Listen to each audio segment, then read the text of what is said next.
Okay, broadcaster is started. We are encoding frames. We are jumping into this. Hello, everybody, and welcome to the Ilderon Tales. This is the Scholars, episode 8 of the first saga of their campaign. We're in book 3 of all of the campaigns in general. We are playing D&D tonight. And again, you're watching the Ilderon Tales. Everything you're going to see tonight is live storytelling, as the tale we're telling can go in any direction. Nothing tonight is going to be scripted. And yeah, it's going to be fun. We're playing in a homebrewed world of our creation. It is the world of Ilderon. If you see the title of this video, you can copy it and Google search the Ilderon Tales. There's a wiki and a website with more information that might be loosely out of date. We'll catch it up eventually. If you are under the age of 14 and you're watching this, please consult your parents before proceeding, as this content is likely inappropriate for you. Otherwise, the final thing, I do not read the YouTube live chat. It's very hard for me to keep it open on my screen with all of my notes that I have going. It's very easy for me to read Discord, as I keep Discord on multiple devices, and I have Discord up too while I'm dungeon mastering. So if you want to communicate, you want to say hello to everybody, you want to chat with any of the players, feel free to jump inside of the Discord. The link's in the description, and you can talk in this channel that you see right here on screen, live campaign, and I watch that as the session goes on, and that helps me keep in contact with all of you. And from there, we're going to jump into it tonight. We're running a little bit behind, but that's okay. That's all right. The recap for the last session, episode 7 of the Scholars, started on the 25th of Noble. The party was resting on the hillsides of the northern coast, I guess. The northern coast of the peninsula that bordered the Eastern Sea here, inside of the Clutch. As they were resting on these hillsides, they were planning and plotting a ambush for the merchant known as Dean Doolin. She is a merchant who deals in slaves and people inside of this region, selling them to various areas and magistrates and regional leaders. After laying their trap for her, they laid a trap for her inside of a hillside pass, and there was barricades or a chopped down tree. There were people lying in wait on the hillside, and as Dean and her companion walked through this road heading northeast to Beechwood Retreat, Dean's companion noticed it immediately. Noticed the tree that was chopped down to fall ominously inside or in the path, blocking off their exit. By the time the companion put together that it was a ambush, the party sprang it and rushed for Dean Doolin, whereas the companion fought and held back Nyoka. After a couple rounds going back and forth, the party was able to subdue Dean Doolin, and the companion appeared to be a gnoll possessed by a ghost, and the ghost left to try and save Dean, which was eventually vanquished by the party. I highly suggest going back and watching that combat if you have time. Kaya gets to run around on a hillside in circles away from a ghost as the rest of the party punches Dean Doolin on the low ground. It's great. It's fantastic. No. He ran around on the hillside while the rest of the party ran away from him to go find something else. Yeah. Moving on from there, once they had Dean Doolin captured, they also captured the gnoll. The ghost was vanquished, and they have not heard or seen it since.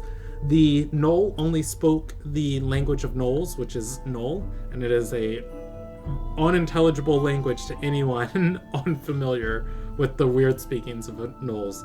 Thanks to Kayeth's ability to telepathically speak to other creatures, Kayeth was able to interpret this creature's words and found out it was named Lazzy, and it was possessed.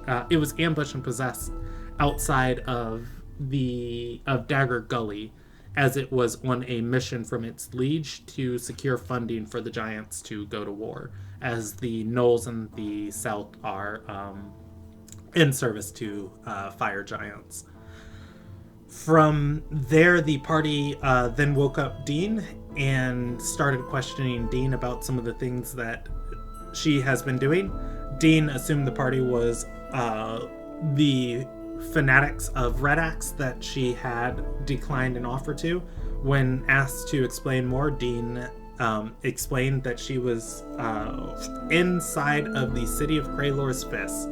And in Kraylor's Fist, she was invited to an event where the Shield Hand was and other diplomats from Red Axe were.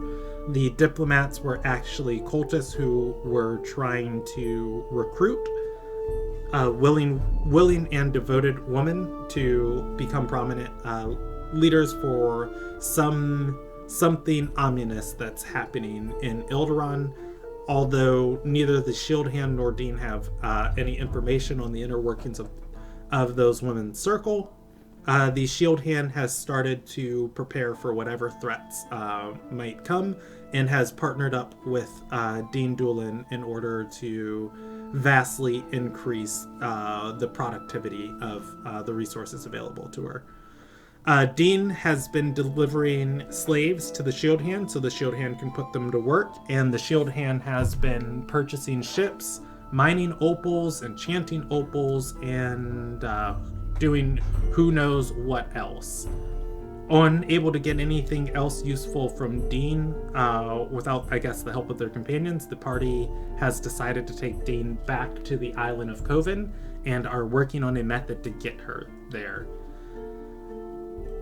I'm going to fast forward us. We're not going to pick up right where we left off. We're actually going to pick up probably about an hour and a half. We're going to pick up an hour and a half past that. Of the party has mounted up on their horses, has Lazzy and Dean, and they are about 30 minutes outside of the Beechwood Retreat. Beechwood Retreat is on the low grounds in front of you guys. You can see it in the distance. Trotting simply, you will be there in a few minutes. It is the afternoon of the 25th of Noble. The whole party is together on horses outside of the magnificent city of Beechwood Retreat. In the distance, you can see the Temple of Eodothea, that large pyramid, coming out of the bay, and you can see the sprawling cities, towers and city and buildings built all around the bay. What do you want to do? Was there a chance to get a short rest before we headed off, Brandon? Yeah, we can fast forward 2 hours, and I'll say the party took time to short rest, and I'll push you guys further through from the afternoon to, mid-afternoon, moving towards the evening. Cool. Kaiath will use Arcane Recovery and get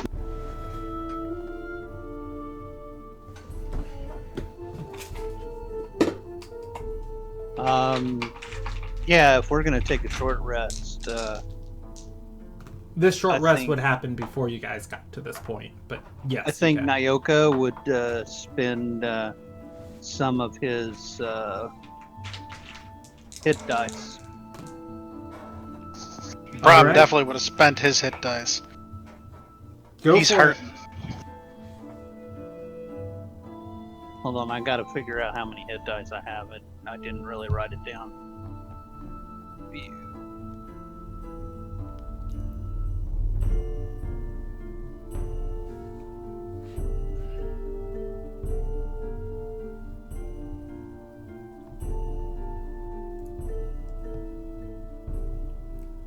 Let us see.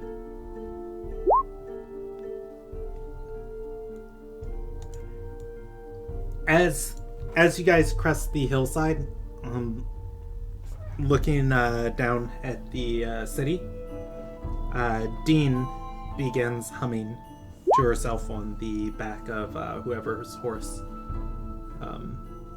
she is on. I am actually just going to roll a d6, and I think that'll be the best way to determine it. Okay. Does she have her own horse? She did have her own horse, but she's chained. So we've got her and Lassie's horses being led unmounted. Yeah. She is on Kayeth's horse. She begins humming behind Kayeth.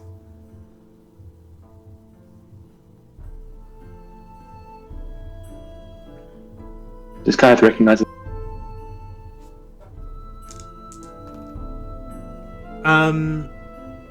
Kayeth listens in to the song, and Kayeth can roll me a history check.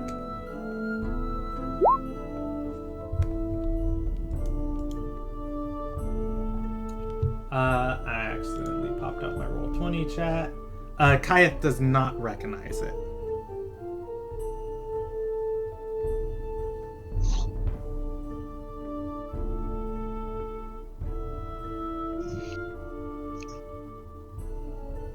Would Brom recognize it since he's going to be riding very close to her? Brom can roll the same history check if he wants.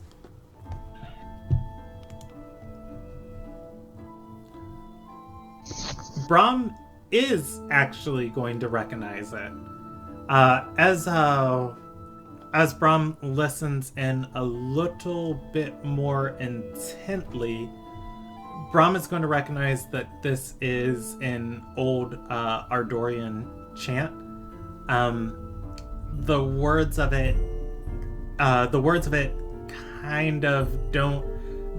it don't exactly place in your mind. However, it is a dirge. It is ominous. As most Ardorian chants are.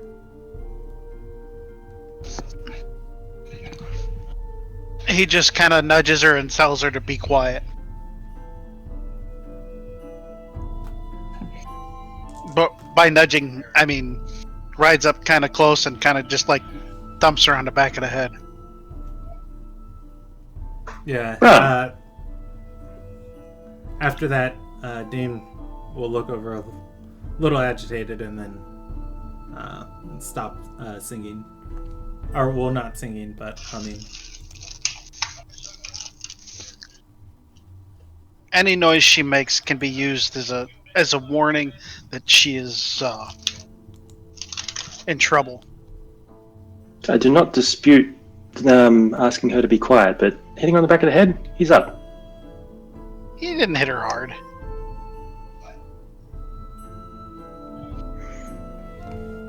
Kayeth sighs.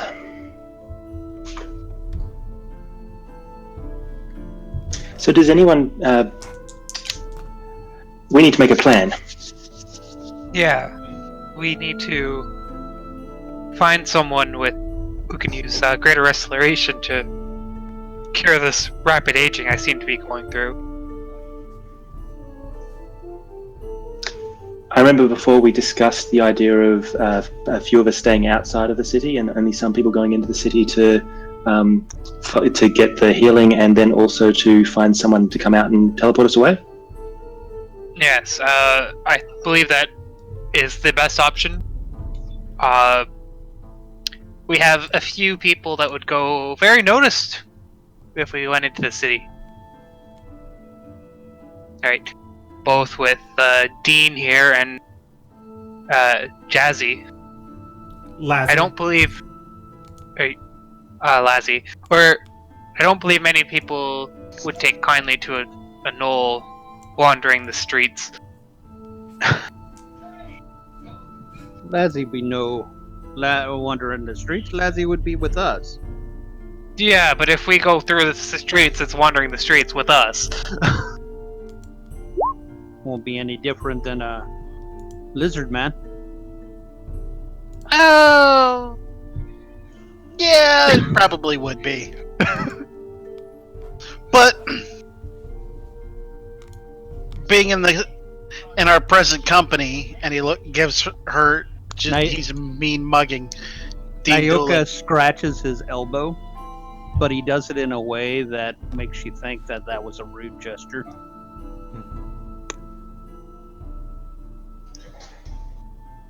So do people agree that we want to have a city team and an away team? That sounds like the best idea. I'll be part of the away team, and he just gives Dean Doolan a look. Kaif will shake his head and say, "So will I." Alright, Boss, I have an idea though. Yes, Nayoka? I think you should go to the city. Why?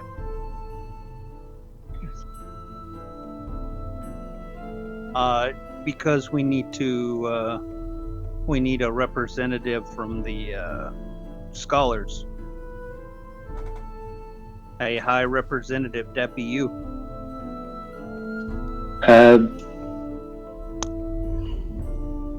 People won't believe Yes. that Nayoka be the scholars, but Nayoka have some ideas. Plus, we might be able to get some information from the fingers.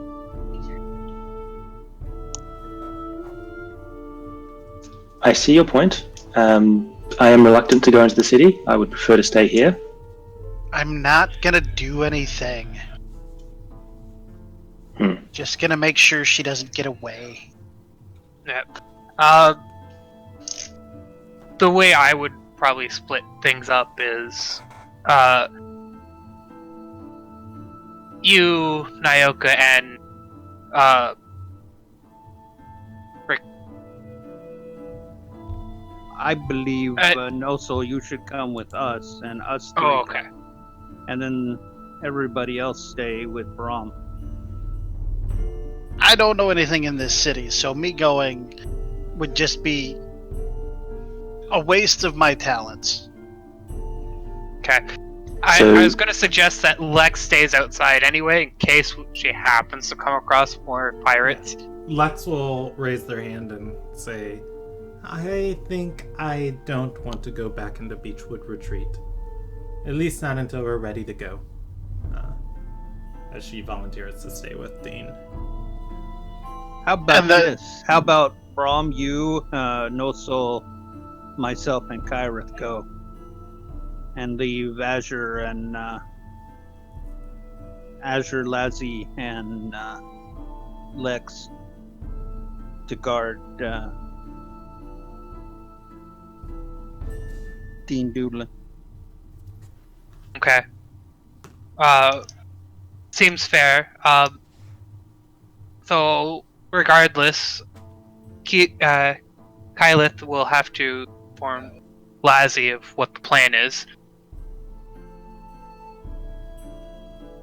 Does that plan work for you, Brahm?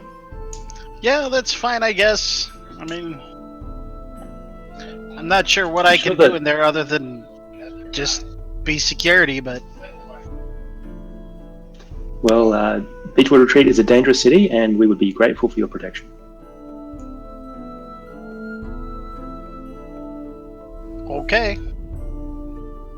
Is everyone happy with that plan? The four of us go in, and the three stay here to guard our prisoner? Seems fine with me. Azure and Lex will both nod from the back to their horses. Kyath will go. Well, this was an exceptional team meeting. You notice I didn't call it a team meeting because of your reluctance to show up last time, but nonetheless, we got the job done, and we've got a clear plan. So I thank you all for your participation, and he'll go and talk to Lazzy. Lazzy is riding at the front of your guys' group, almost as a outrider of sorts. Still pretty uncomfortable on a horse, but it's not too much different from riding a warg. Lazzy looks back at you occasionally, and at the group. If you trot up next to Lazzy, Lazzy's going to say and keep riding. Kaif will speak into his mind.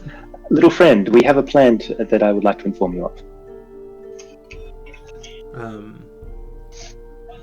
Lazzy will look over at you and look over from, toe to head and say, "You small giant.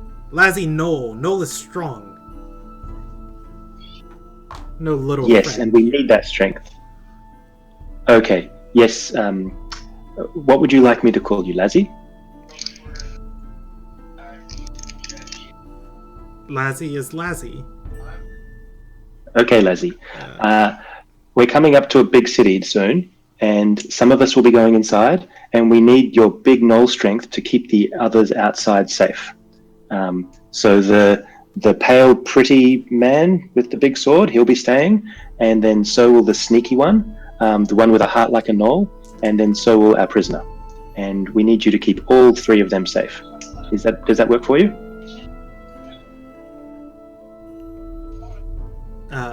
Lazzy is going to bite like a fang into its lip and say, "Knoll keeps safe by kill things that kill Knoll." Yes, that's good. That's what we want you to do. Kill things who kill those people, or try and kill those people.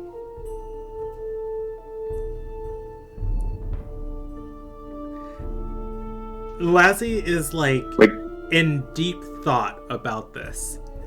The concept of staying still and waiting to attack something is not entirely registering with Lazzy. Kaya does not have to roll an insight check, as Lazzy's really trying to put this together, and then Lazzy's gonna respond in your mind and say, "So, Lazzy, kill danger, but not kill danger yet. That's dangerous." It tilts its Yes. head. Maybe you and other friend make little camp for afternoon. A little home. Lazzy job protect that home. Lazzy is going to turn its horse around and say, "Lazzy not dumb. Lazzy know how to make camp. Why not say that?" As it goes trotting backwards.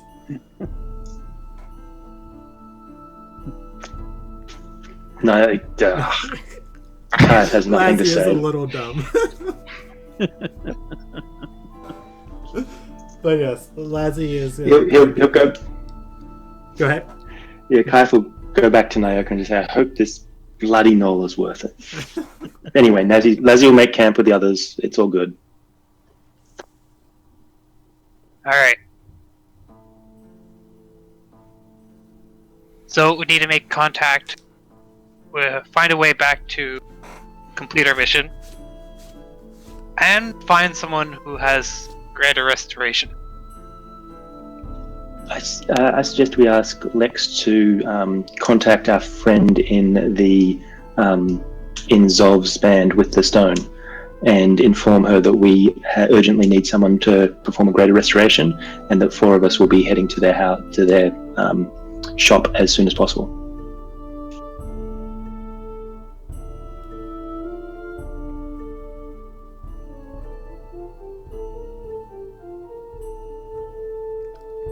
Just to set the scene for you guys, Inaziah, Yeah. Nyoka, Kaif, and Bram are trotting off away from the group as Azure, Lex, Lazzy, and the captive Dean Doolin trot off the road northwards to make a camp on the hillside. So the party is split, but it is all you guys together. There's no NPC there to give any insight. So Before we split, can Kaif ask Lex to use the sending stone to send a message to the elf? Okay. Lex is going to pull out the sending stone and turn it over. It's not really sure how it works, but what do you want me to say?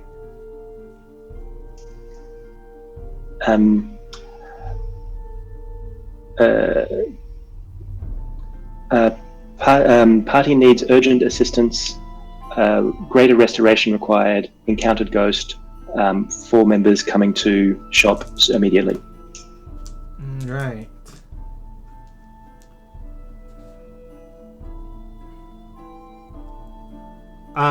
Lex is going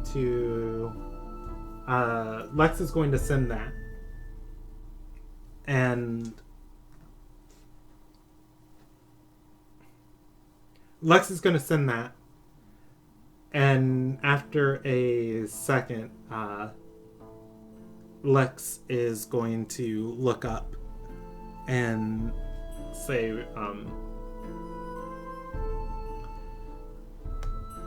she said she can meet us someplace in a few moments. They'll send me another sending. If you're inside the city, they can meet you at a specific street. Brandon, did you hear JV? JV said he was gonna meet him at the library. Where yes, the, I did hear JV. headquarters. That's what she responds back with. So should we wait until Lex gets the sending, or because otherwise they won't? Okay. Yeah. Let's. When did she say how long they would reply? Lex is gonna raise a hand and say they sent it. She has her one reply to send back to them. So they gave us the street name and Lex told us? No. So what's happened is Lex has sent a sending to them. They can only reply back with a sending. Or they can only reply back to Lex's sending, and then the communication is over. From what they know, you're in danger. And they would rather meet you where you're at rather than you guys heading back to the headquarters. So they can no longer reply to you because the sending stone is sent. They have sent Lex another sending. Lex has one reply she can send back to them to say either so what was the other we're not in. Oh, go ahead. What was the sending they sent to Lex? The second one. I wasn't clear on that. The second sending would clarify that of just like, if you're in danger, we can get to you a lot quicker than you can get to us, and don't lead them to the hideout. Where are you? We're coming. It would just be like we are not in immediate simple lines. Cool. We are not in immediate danger. We have encountered a ghost, and one of our party members has been aged. We are looking for a cure. We are half an hour out of Beechwood Retreat and heading in. Lexa sends that, and she is going to wait a few seconds and say, "Okay, all right, well, all right, come back and see us when we are able to get back to Coven. Stay safe." She stares daggers at Lazzy, and so I plan on it, and walks back to camp. Or rather, walks to start establishing camp.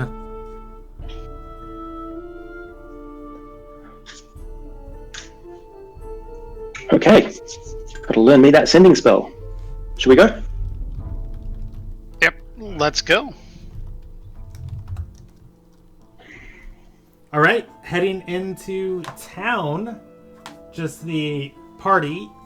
Let's go through area by area. So you guys are going to walk through the outer shanty towns of Beechwood Retreat, through the city walls, past Bay Flame, which is the huge tower with the 4 statues of the 4 women holding up the tower, and move into Yanya, the river area, and find the bookstore. Nyoka is able to lead you there. I won't make him roll a survival check to navigate this neighborhood, as he likely remembers it. And you are going to come across... Did I ever put these people on roll 20? I did not, but I have their NPC cards. Let's see. Would Zav be in here? Zav would be here. As you guys come in to the bookstore, you are going to see Zav and Idella. Idella is the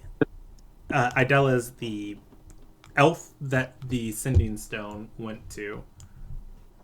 That gave the Sending Stone to Lex.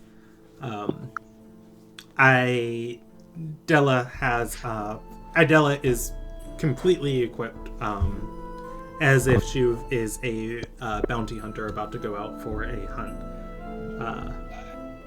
However, Zav looks much like how you saw her earlier, dressed in her aristocratic robes, as if she's got many different business dealings and a large cloak thrown on over it. As you step in, Zav is going to speak up and say, I thought you informed me that you were capturing slavers and doing so subtly. Suddenly you're getting into fights with ghosts inside Beechwood Retreat. We wish the Terrai no ill will here. We successfully ambushed our prey on the road, and they were accompanied by a ghost in the body of a knoll. And so during the capture, one of our party was aged horrifically, as you can see, and pointing at Anasaya. Horrifically? Yep. Damn, it's only 20 years. Yes, and so we realize we have a very short amount of time to remedy this, and we've come asking assistance. Zav is going to nod and say, my brother deals in medical supplies. He should have plenty of alms and reagents and even spell scrolls to aid in this, or to help cure this condition. I'll reach out to him, but actually it might be quicker if you go to his address. Very well. Okay. And the other thing we came looking for, because we have accomplished our objective, do you have... I look around, we're in like a safe area, like there's no one else walking past or eavesdropping? There are other people inside of this bookstore, but presumably these are all Silver Sigil agents. But yeah, also this place is... Yanyeth is kind of like this wooden dock town built over the mudlands of the river area, and all of these buildings are kind of squeezed on each other, and this particular building is shadowed from 3 different sides. So it's fairly private. Of whoever comes to this building is basically coming down I forget the word for kind of like what a like straight shot lane would be, of like, it's kind of a dead end alley where, you know, if you're heading to this place, it's very purposed. Oh, okay. So then we're also looking for a way back to this headquarters for the Silver Sigil. Our initial instructions were to reach out to the Master of Magic for teleportation when we were finished. We are somewhat concerned about bringing the captive in through the gates at the moment, though, and looking for suggestions on how best to accomplish our return.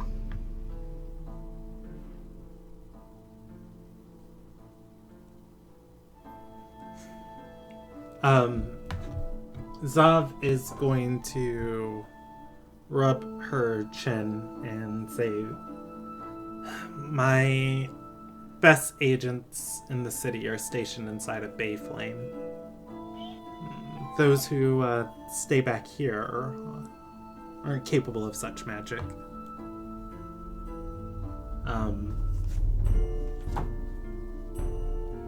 It is a new day. It is a new day. And Zav will say, I can arrange for one of my associates to teleport you back. But I will warn you, your presence is becoming quite costly to the resources I have available for me. I understand. Hopefully some of the information we have gained will help compensate that cost that you're incurring. We have performed a preliminary interrogation on the prisoner and have some useful information. Would you like to hear it?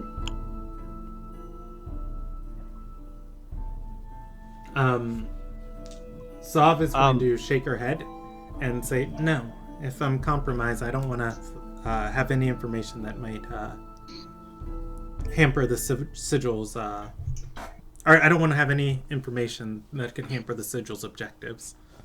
Brandon? Yes. Nyoka wants to look around. Are we in a back room, or are we in a... You're in the front room here of this area. But again, this isn't a very populated place. Is there like a back room or anything like that? There is. You guys have talked in it before. And when Nyoka went through the back room, was it just like covered with curtains or whatever? One of them was. There was another one that was a door that Zav came out of. You guys have not been in there before. Say that again. It broke up. There were multiple back rooms. The one you talked in was covered in curtains. There was another with a door that Zav came out of, but you did not go in there.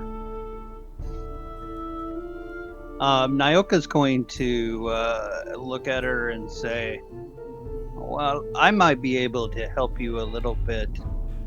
I have this idea, since this is a book storefront, Nyoka can build you a shelf that can serve as a hidden door.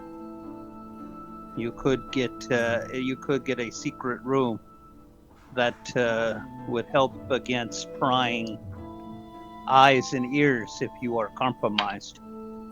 That could help you. Nyoka understands what it means to cost and resources. Nyoka can donate his time to you. Zav is going to wave a hand and say, that won't be necessary. No prying eyes can find us when we want to be hidden.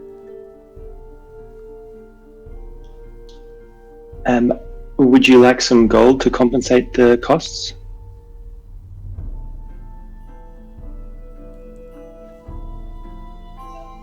Zav is going to rub her chin and say, wasn't it not but a day ago that you were asking me for the same?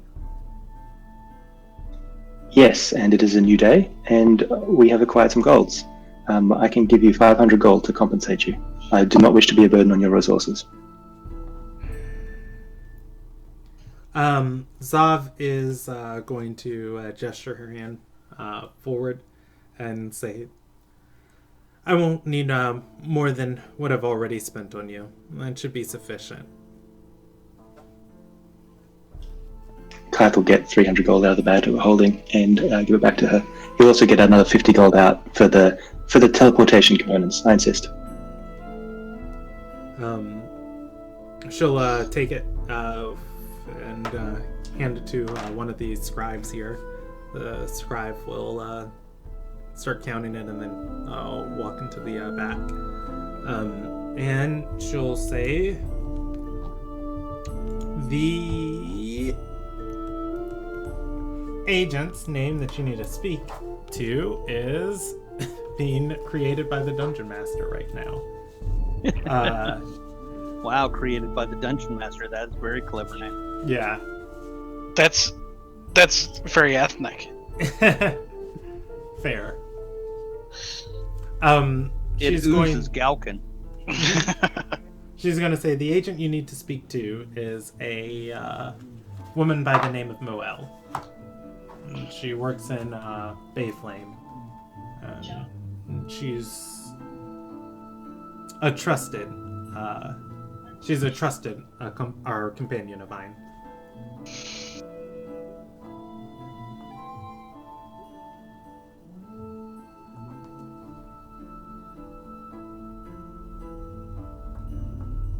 Well, thank you very much for all of the help that you have given us.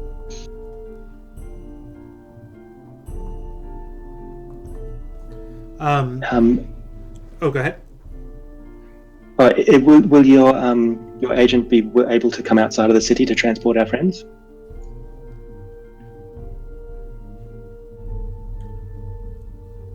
Zav is going to nod and say, yes, she's had much experience in the life of being an adventurer.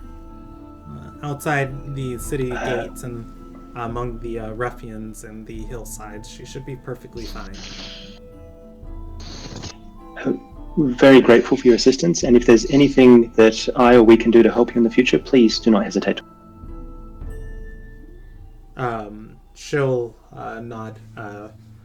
Finally, getting a sheet of parchment and writing down the address of her brother's house and handing it to Kayeth, I suppose. Thank you. Kayeth is going to recognize this street. It is a street that you have been down before, and a side of the city known as Palm Rock.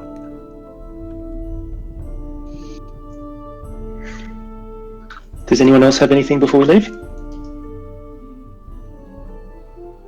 No, not particularly. Although I just had the thought that it might be an idea to see about selling the horses. That is an excellent idea. Though we don't have all the horses at this point. It's a little late to think of it, but... Well, maybe this person that's going to do the transporting can bring the horses back. Or maybe we can sell the horses and then get one of their stable hands to come and out with the city with us and pick them all up.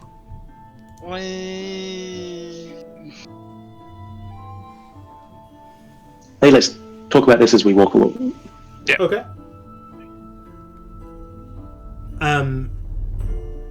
As you start walking away, Idella is going to step forward, tugging on the sleeve of Kayeth's robes. She is going to lean in and say, "Where's your troublemaker?" She is. They are with the captive out of the gates. We have multiple companions with them. They should be quite safe. Nyoka is like, I'm right here. You know, Bram was thinking the same thing. Idella is going to whisper and say, "Tell her that stone is only for emergencies. Deshra caught a dagger on the way home.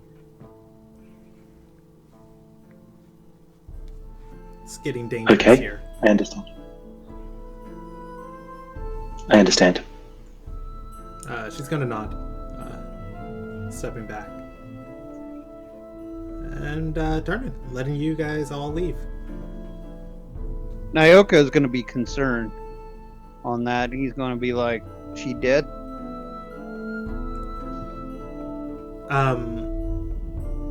Idella's going to shake a head and say, "If I wasn't there, she would be."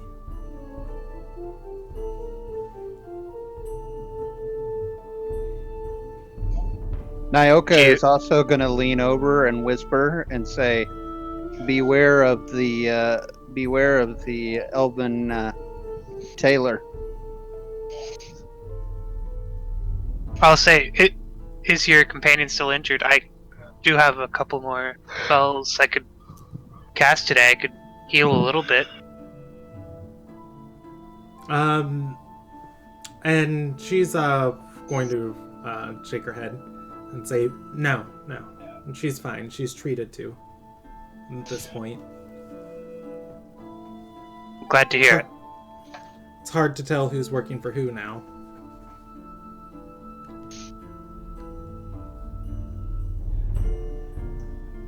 Did you capture or kill the people who attacked you?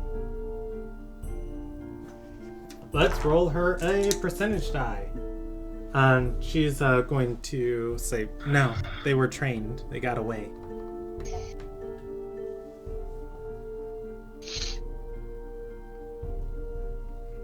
Okay. She's going to say... Thanks for the warning. Okay. We'll keep our eyes open.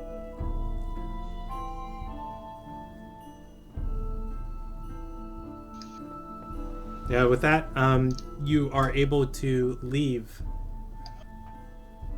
unencumbered. Do you guys head to the location that she wrote down for you? Yeah. Should we do that, then the horses, then the way out? We should keep the horses until we're done with them. But perhaps we can arrange a contract for their sale and someone to take them back to the stable. Hopefully not lose too much money.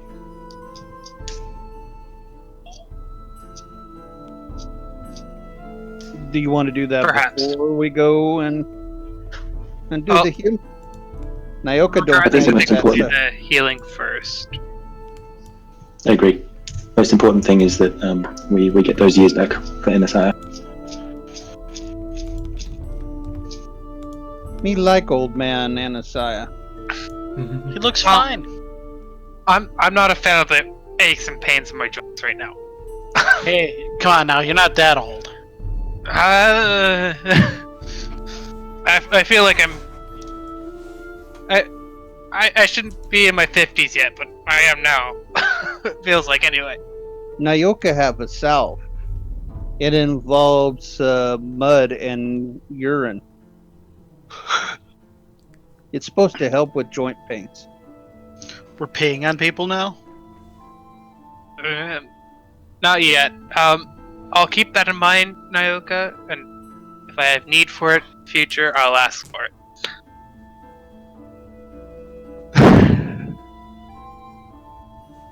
I want to hear that conversation. Hey, can you pee on me?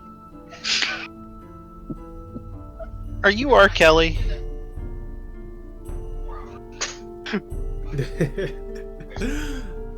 Alright, so heading towards Palm Rock? That was the decision, correct? Yes. Okay. Heading towards Palm Rock, you head into the high docks of the city.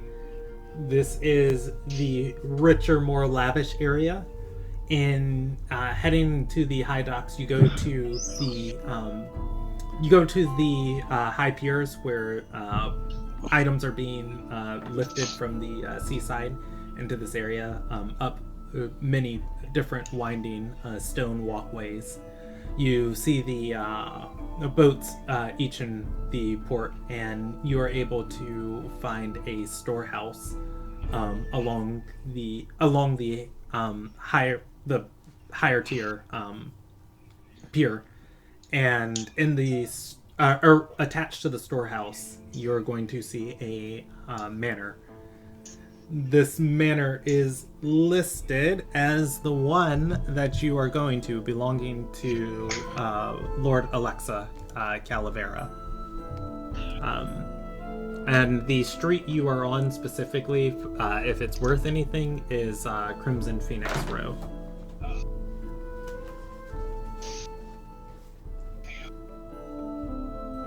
Okay. I assume we wander in. One day I'm going to have a manor here too. Why would you want to live here? It's symbolic of having achieved and accomplished something useful with your life. Waste of money. You don't need a big house like that. I like it. Big houses lead to needing people. Yes, they do. As you guys walk up the stairs of the manor, there is a entourage waiting outside. Among the entourage, there are 5 different people. Brahm, what is your passive perception? 15. 15? Yes, sir. You are going to notice amongst this group of people, there are 3 of them that are wearing slave collars around their neck, and they have a cart that one of the men is attending to. There's a mule that's pulling it, and it seems that he has the lead that he's waiting for. As you walk up the staircase and knock on the manor door, eventually a servant is going to come and open the door. The servant is going to look around at the group of you and say, welcome to the estates of the Calavera family. I am Jaluo, humble servant of the family. I don't believe we were informed of your coming. Do you seek alms? I can direct you to a healing house. Pleasure to meet you, Jarulo. We were invited to come by Lady Azov Calavera with an urgent request for Lord Alexa Calavera. We require some greater healing for our companion here, who was magically aged by a ghost recently. Julu is going to he's going to nod and say, Lady Zav sent you. Did she give you anything to indicate your coming? It's dangerous times currently. I have to be safe. I understand. She gave us this note with the address on it. I'm sure the hand will be familiar to you. He takes the letter, looks it over, and he's going to nod and say, yes, this is definitely her penmanship. He'll nod, gesturing for you to come inside. You hear the echoes of a argument echoing through the different hallways of this manor. The afternoon sun is on the other side of this building, so it's actually dark. As once you guys get out of the way of the daylight here, it's just dim light. From here out, none of the torches have been lit yet inside. Julu is... Could we make out any of the argument? That is going to be a perception check.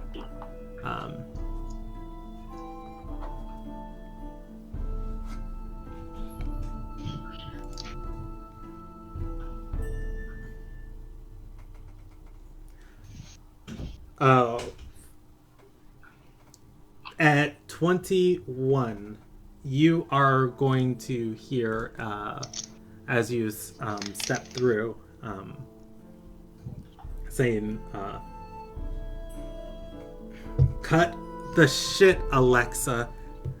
I'm tired of you stealing my merchandise from me. What I acquire is mine. Oh my god. Stop. I have to mute her, and he's going to respond with, "I'm telling you, I don't know if they're in the city, and they are not merchandise to you anymore." He's going to say, "You are so frustrating to deal with, and if I wasn't down on manpower right now," and it's going to go back and forth like this until you're led a little closer to the room. Inside outside the room, the steward is going to say, "I'll inform Sir, our Lord Calavera." He bows for a moment, leaving you in the dark, large hallway. He opens the chamber door, which has light coming through it from different torches that have been torch sconces that have been lit in the chamber. This room inside is a lavish dining room that you see for a momentary glance. You see in this room, just for the second the doors open, there are at least a half dozen people in here, all around a table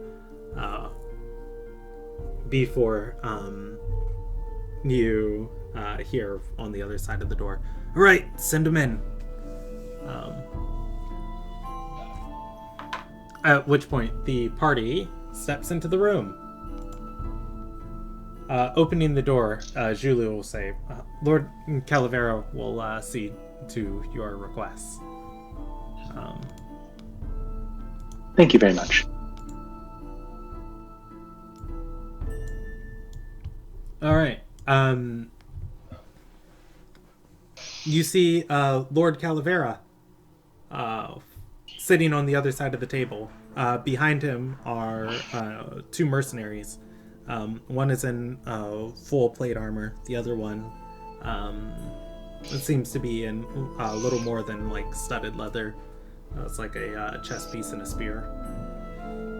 On the other side of the table, there's another man. He is sitting there, and he is accompanied by two, it looks like two enforcers standing behind him. He crosses his arms and leans back in his chair, going silent as you step into the room. Bram makes himself look as big as he can. Okay. And he stands just behind Kayeth and to his left, and just kind of makes himself look as large and imposing as possible. Nyoka, on the other hand, is going to kind of bend down and stare at the desk. It's not a desk, it's a large dining table. Or table. Our feasting table, yeah. And he's going to whistle, and he says, "Allegheny wood, wormwood. Very expensive." Lord Calavera is going to say, "Well, yes, I suppose I do what I do in the city for goodwill, but it also helps to be good at it and make the amount of profits I do. You got a good eye. How can I help you?" I was told Nyoka is just going to rub the table like it's sacred. Karth will glance at the other person a little bit unsure. Your Lady Zov Calavera suggested that we come and see you. One of our companions has been aged by a ghost quite recently and is in need of some powerful healing to help restore his youth. She said you might be able to assist us.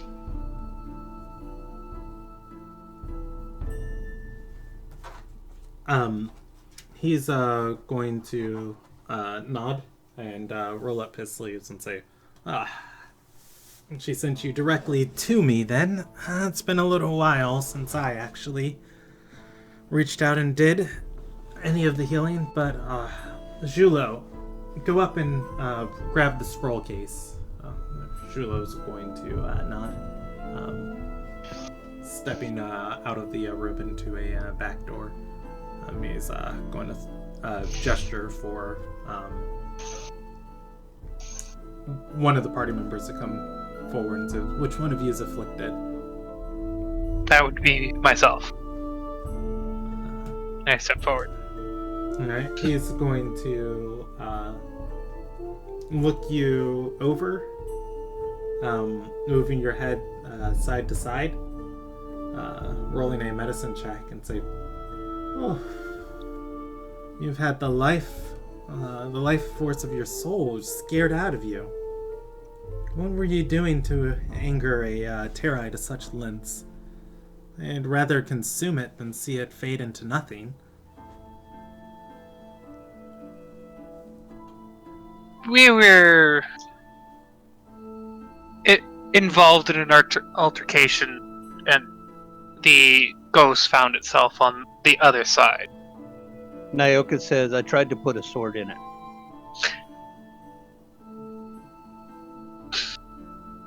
And I just kind of gesture towards Nyoka, like, explanation enough.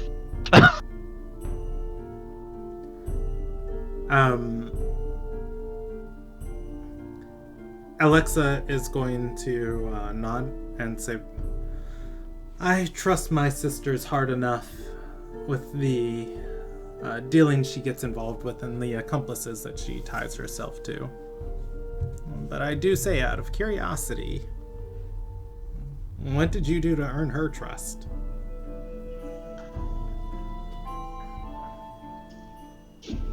We have been aiding her and her friends for some time.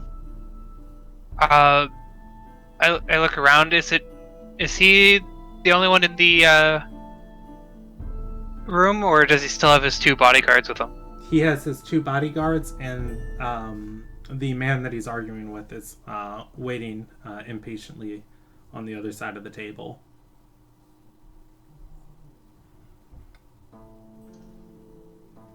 Kaif will speak into Alexa's mind. We would prefer not to say more in mixed company.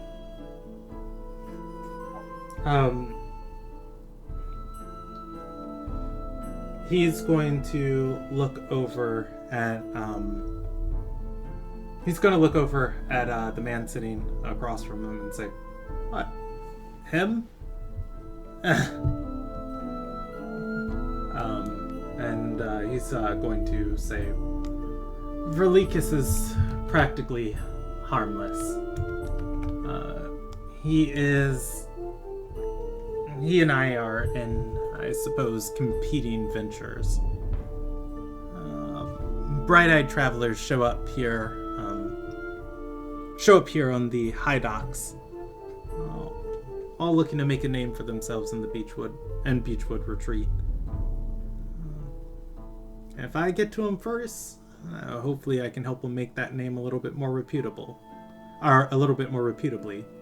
If he gets to him first, they get tied up in factions that don't ever work out for him. Makes you cycle through people rather quickly." Verlicus is going to gruff and say, "I'd hardly call them people. And if you see them in town, Alexa, let me know." And again, Alexa is going to raise his hands and say, "I'm telling you, they have not contacted me." At this point, Verlicus is going to look to the party and say, "This was going to take a while. I'll be back later." He stands up. His 2 enforcers following behind him.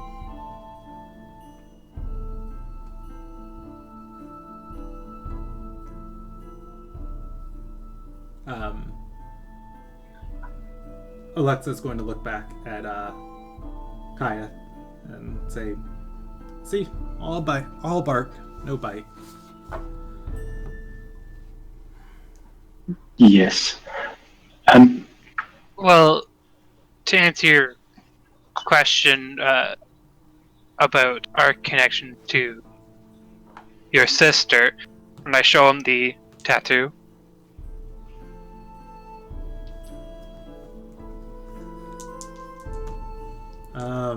He is going to look at it, not knowing exactly what it is, and he'll say, I know Zav has had her dealings. Figures coming and going in the shadows. She was raised by the same parents, though, that raised me. He shakes his hand and says, tell me no further. A few moments later, Nyoka is going to also interrupt, and it says, also you should be worried like the Jabberjot. The bite isn't the problem since it's all gums. It's the disease that they carry with them. That's the problem.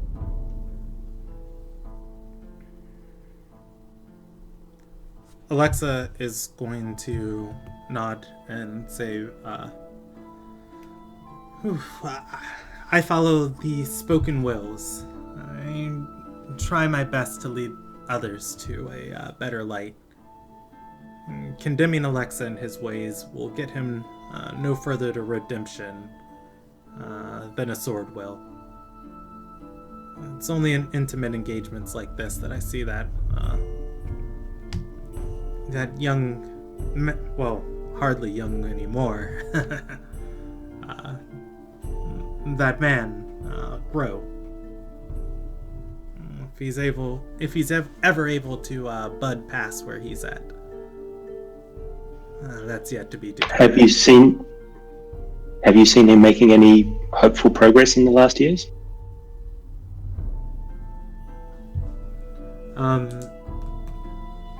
He's going to shake his head and say, truth be told, I haven't known him very long. Was an accomplice of mine, young one who I helped out, who was ensnared by the organizations and factions he employs. I helped them break that snare, and I took to serve Verlicus myself as kind of a personal project, an interest, if you will, to ensure that those he encounters aren't hurt, but rather have the opportunity to grow. A very noble mission. He nods and is going to chuckle at it. Says, it's been profitable for him. With my contacts, he's able to sell and do business inside of Beechwood Retreat. And as long as our business relationship stays in good health, it gives me the chance to see him and minister to him. You may wish to know that your project has had some dealings with the Ironwind pirates recently, and he commissioned some thieves to steal something from them, which was unsuccessful, and they are now looking for his head. So, for your information, that the Ironwind will be proactive in attacking his fleet as it travels.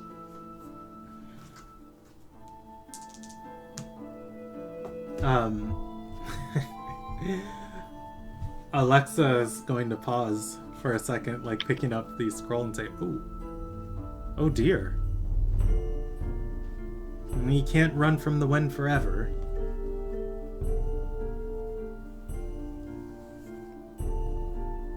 It might be wise to make sure that your exposure to his trading vessels is limited.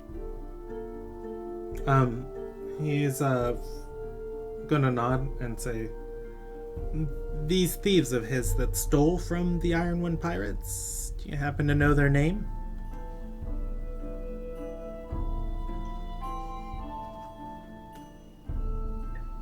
Yes.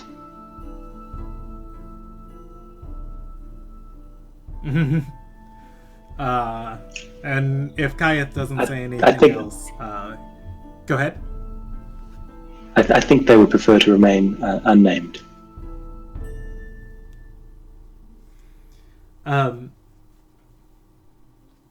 Alexa is going to sigh, and he's going to say, "That's perfectly fine, but if you could deliver a message to them, inform them that I didn't work so hard to get them free, for them to get involved with their old life again. The least they can do is come by and see an old man." Alright.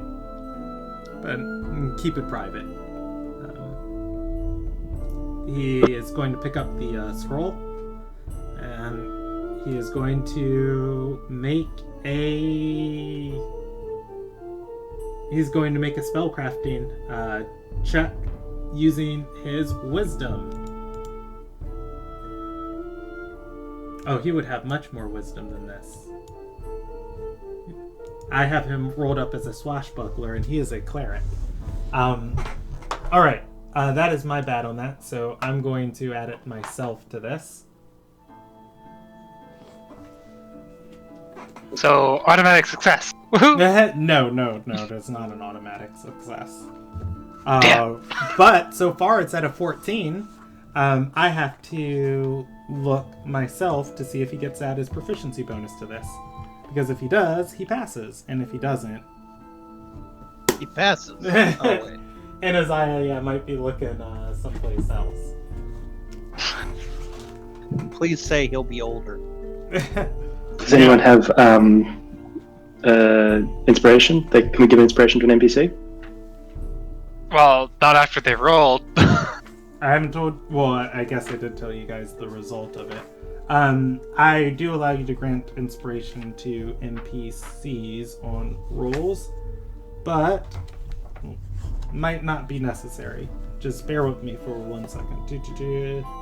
If the DC equals on if spells but a higher level cast, make the ability check using your spell crafting ability. So, Alexa is going to, he's going to hold up the scroll, begin murmuring the words, holding his hand to Anaziah's chin, his hand flaring with light, the light infusing itself in Anaziah's skin, almost like as veins go and start creeping its way along his head, and then suddenly it's all going to retreat back to his hand as the spell scroll turns to ash and crumbles. Anaziah is not de-aged. Alexa is going to put his hands over his mouth and say, "Oh, well, it has been a long moment since I've tried that. Please, stay the night, and I'll have one of my other healers from one of my healing houses come in and cast it themselves."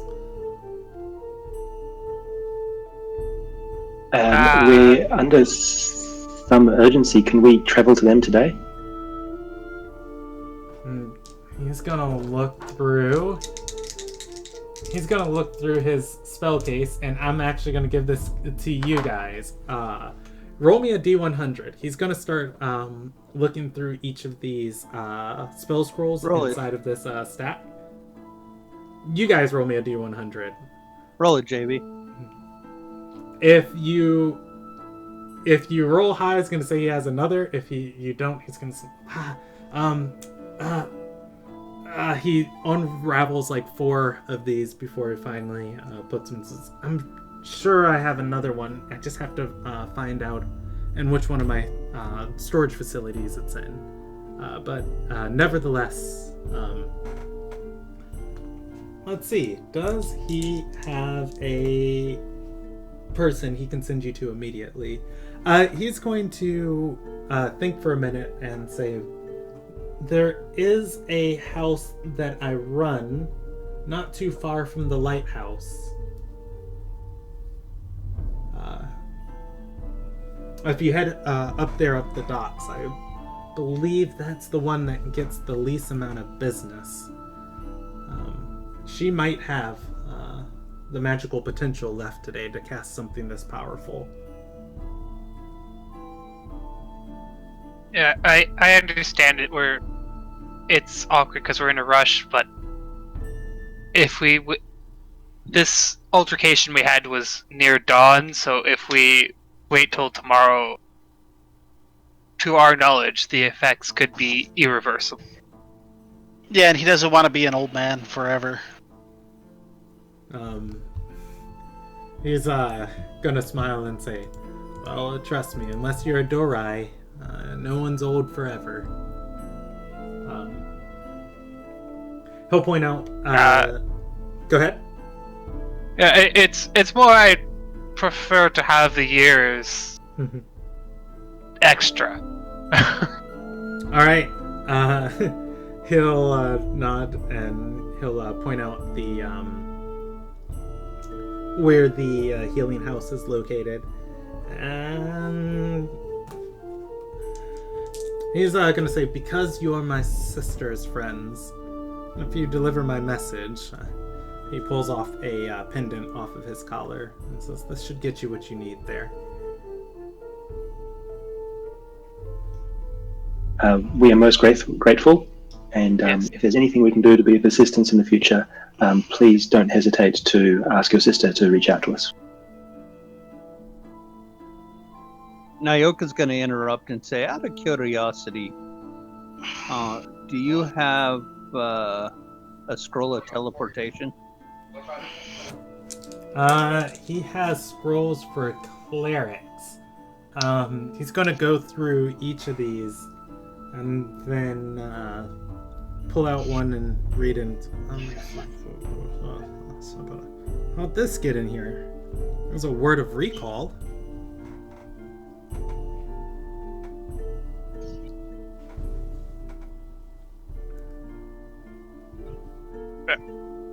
I don't know. Recall it off the top of my head. Yeah, I don't know what that is either. Yeah, that's fair.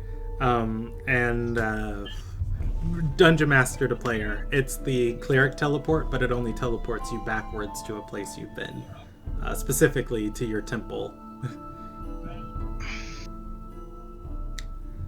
All right. So, do you guys leave the estate? Yeah, I'll thank him for the help and the attempt, and leave gracefully as best I can.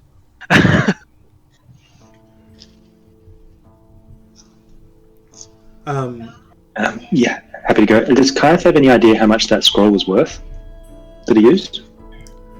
The scroll of Greater Restoration was worth quite a bit. Yeah, that's an expensive scroll. Yeah, it was 1,000 gold on top of, or I think it was 300 gold on top of whatever the scroll's price was. But I'll double check it for you. I can give you the exact number.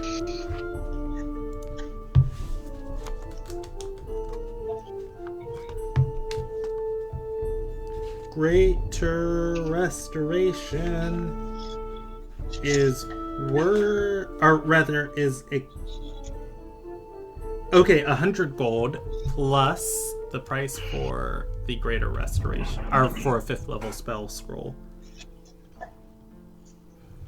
Greater Invisibility is like right above Greater Restoration, and I got real scared for a moment because Greater Invisibility is a 4th level spell, and Restoration's a 5th level spell. And had he been casting a 4th level spell, he would have succeeded. And I was just like, oh no, did I do that wrong? And as you're looking across like the grid, your eyes went up one. It happens all the time.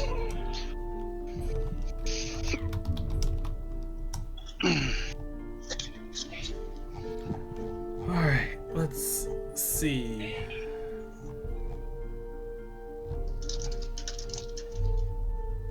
For a spell scroll level 5, it is 640 gold, so the total cost would have been 740 gold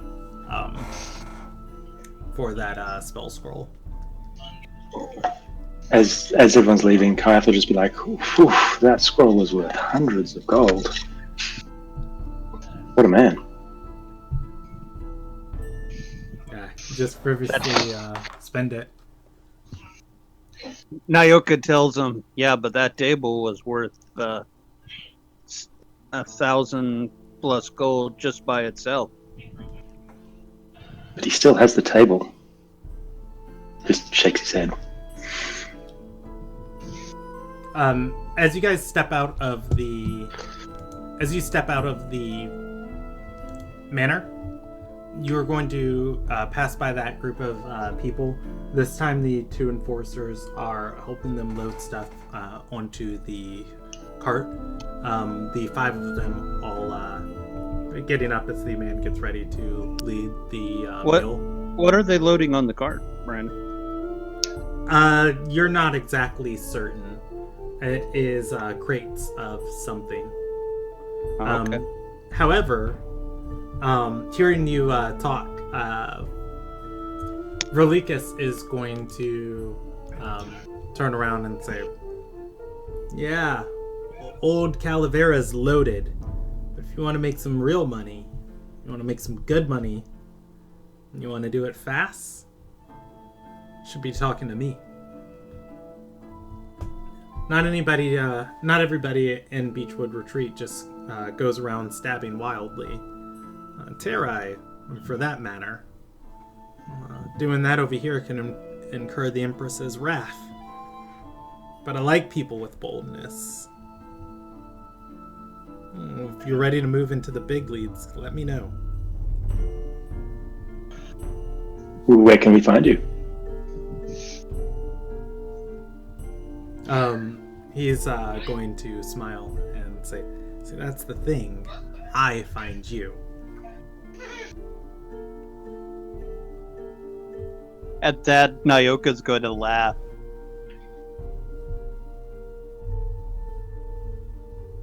I'm gonna go. So, how are you gonna know we're ready so you can come and find us? It seems overly complicated. Verlikas is going to shake his head and say, "I give you a job. You deliver the goods to where I need them. They get picked up and moved into my network. Simple as that. You get your payment, and everybody's happier."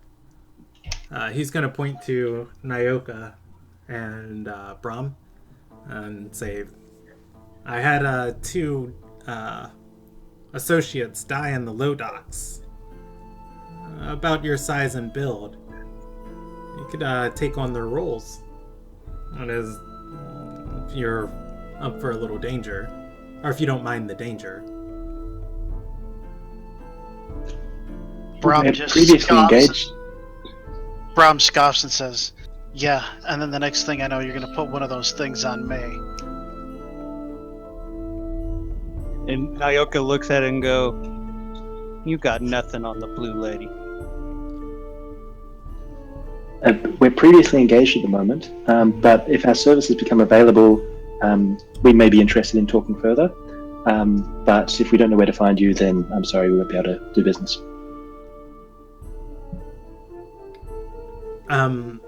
He's gonna nod and say, "I do business all along the Eastern Sea nowadays.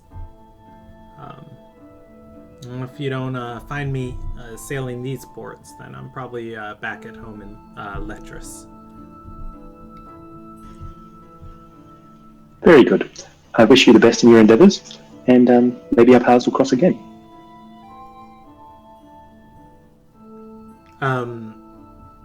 He's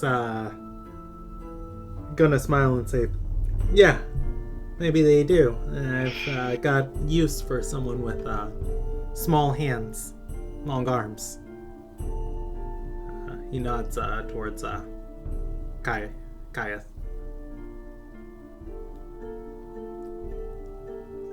As they're walking away, Kaith will look at his hands and his arms. I thought they were normal. Brom just kind of chuckles at that and says, "Yeah, I bet he wants somebody with small hands." Nyoka is going to look at Gaius and say, "Do not worry. That minnow there thinks he's a whale shark. He ain't nothing. The blue lady would have eaten him twice over and spit him out. All he is talk."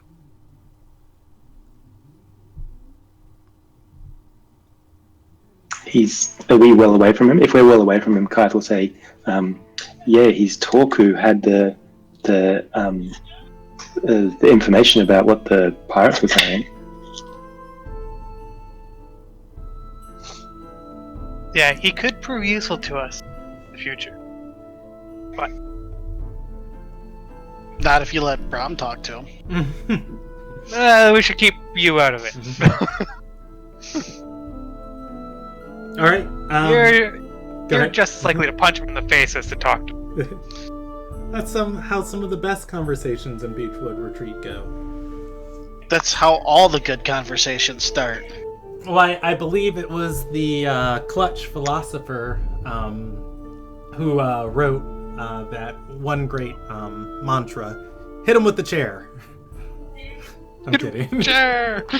I hit him with whatever I got. Nyoka is going to say, "I killed a man once, just to bring in his bounty. They weren't very happy when they had to resurrect him." That's true. All right, so moving to the healing house near the lighthouse. It is unnamed, and I'm probably not going to give it one.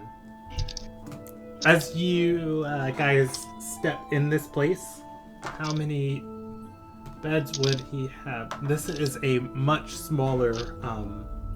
This is a much smaller establishment.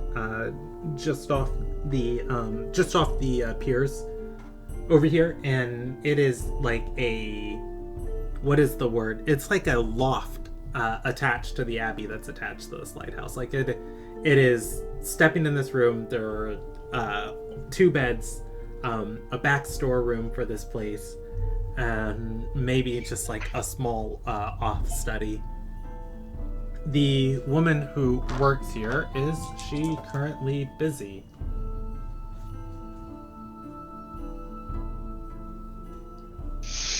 What do you guys want to do? Brandon, we're not. We don't know if she's busy or not. You need to. You're the one that needs to tell us. Step into this place. There is a candle lit inside, although it's not needed, as the afternoon sun, or the evening sun is on the far southeastern side of town, setting, casting light into the doorway and the front windows of this place. It does not look like anyone is here. Kaith will give the pendant to Anasiah. I'm happy to lead the negotiations if you wish, but perhaps you would like to talk to the healer yourself? Yeah, I could. I will call out. Is anyone here? Hello?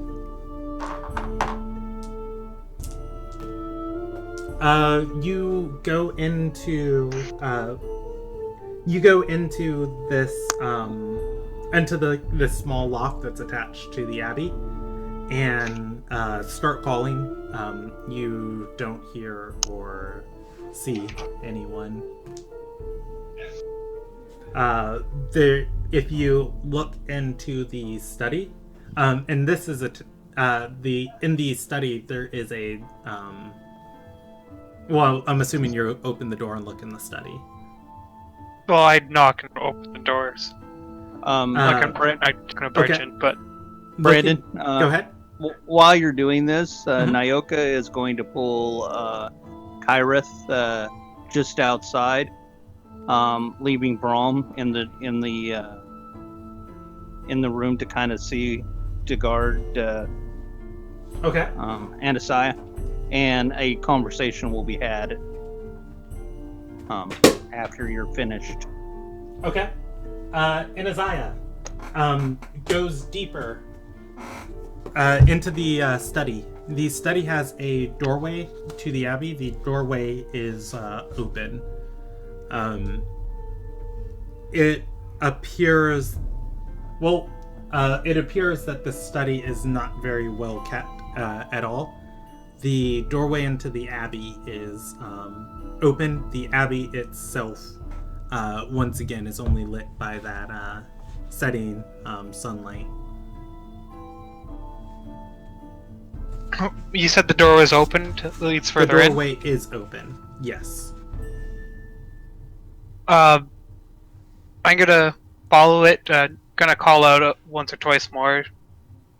Just so it's not like I'm sneaking in, I'm like, hello?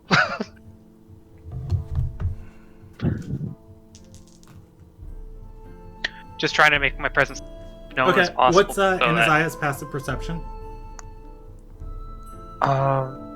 2 seconds. 15. Okay. You are going to see there are some candles lit here, occasionally in different spots in this abbey. This room is large. It's about 40 feet tall that you're in, and it is a circular room that's about 30 feet in each direction. Or rather, not in each direction, but the room is about 30 feet in diameter.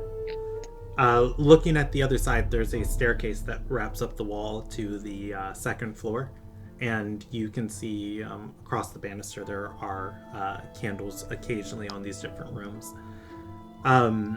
As you call out and say hello, there are multiple doors on the first floor here. Does anyone hear you? Let's see how many people are left here. Eventually, there is a man who is going to start descending a staircase from the third floor. You see his torchlight as he looks over the railing, looking down at you. Says, "Hail, traveler! I tend to the lighthouse. If you've come here looking for wares, you won't find any. We're but monks and the faithful that live here." Yes, I was sent here by Alexa Cavalera. Was I told who to look for, or? He didn't tell you the name. He told you as a woman who's here. He's going to say, yes, Lord Calavera. He funds us with what we need to give goodwill to the people. Although I fear I do not have any of the gods. I don't have any of the gods' divine magic in any ounce of my body. Why, you might have more of it in your pinky than I have in my entire soul. Oh, well, I'm sure that's not true. He didn't give me a name of who I was supposed to be looking for, but he mentioned it was a woman. Would you happen to know? I think he did give you the name. I think he told you the name Moel. No, I'm sorry. Moel was somebody else. That was he did not give you that person's name. Cool. I had to update myself.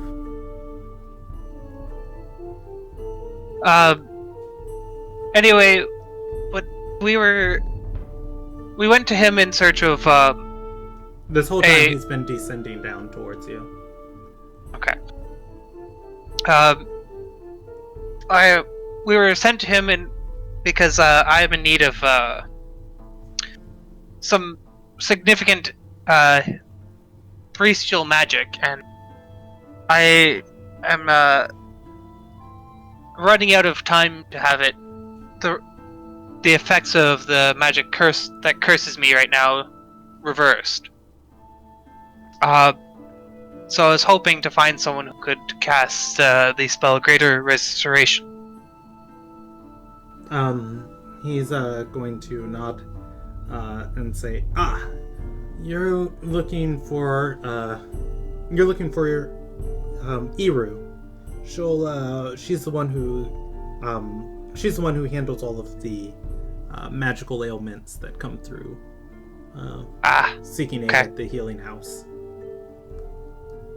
Was she not over there when you came through, or did you come into the alley first? I saw no one on the way here. The entrance was very confusing. I just kind of wandered in, knocking on doors, going, "Hello!" screaming repeatedly.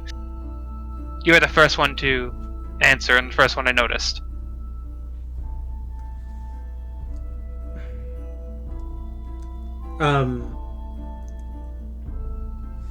Okay. As you say that, he's going to point to the third door from the entranceway. There are no candles lit in front of it. He's going to say, those are her quarters down there. Okay. He's going to keep coming downstairs, though. Say, although I can't say I trust you alone in there, should she be resting. That's not fair, to say that's you're fair. a vagrant of the streets, but these times are trying. I understand completely. I'll wait for him to get down the stairs before approaching it. Brom just starts tapping his foot really loudly, almost stomping it.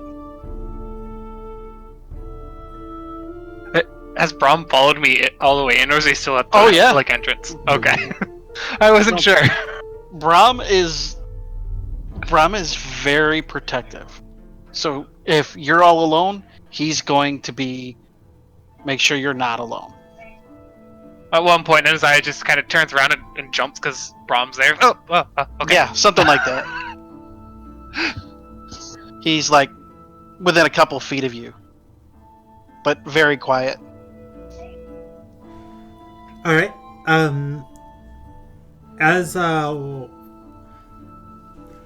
As you guys go to this door and open it, or rather, I'm assuming you knock on it, there is no answer.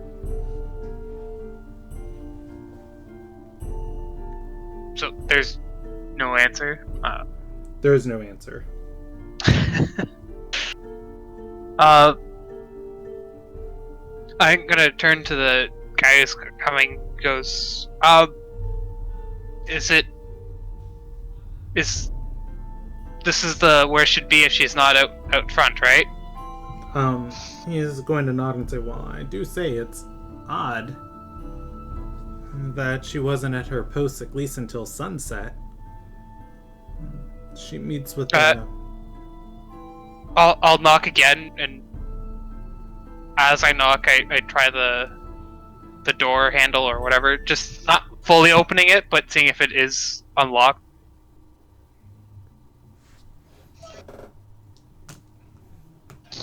The door handle is unlocked.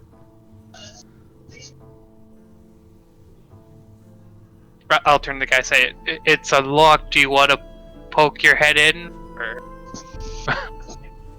Brom just grabs for the door and opens it. Yeah. Okay.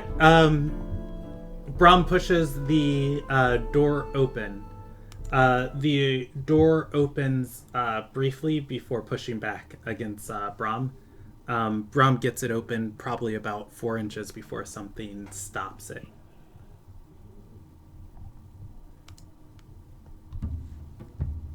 Okay. I'm assuming... Do I see a chain holding the door closed?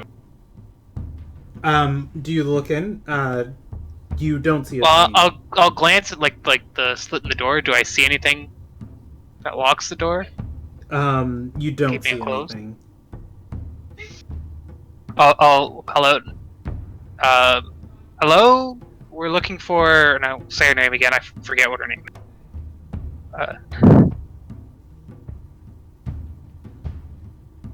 Oh, I'm terrible with names. you're I can't. Iru. Iru. There's no response from inside the room.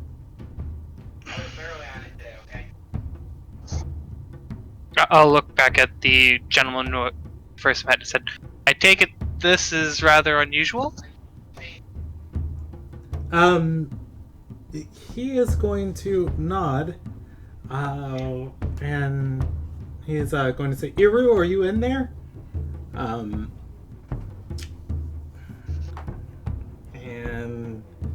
he's going to go to push open the door.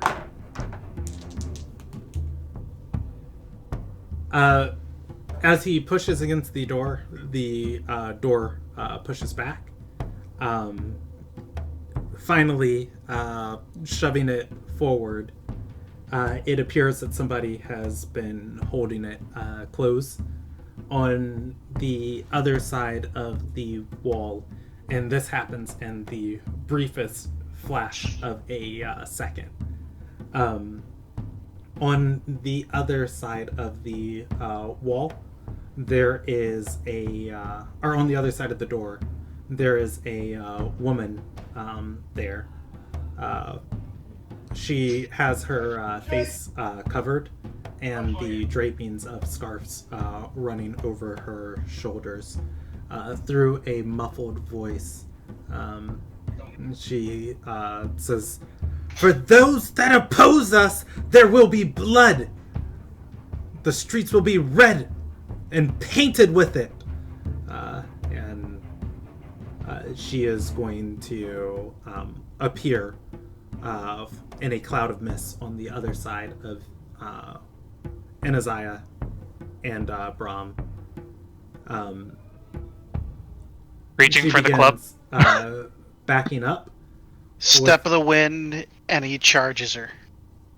Okay, Brahm. you can on your turn, but she begins Okay. backing up. She has a round of surprise on you. That was her ready action.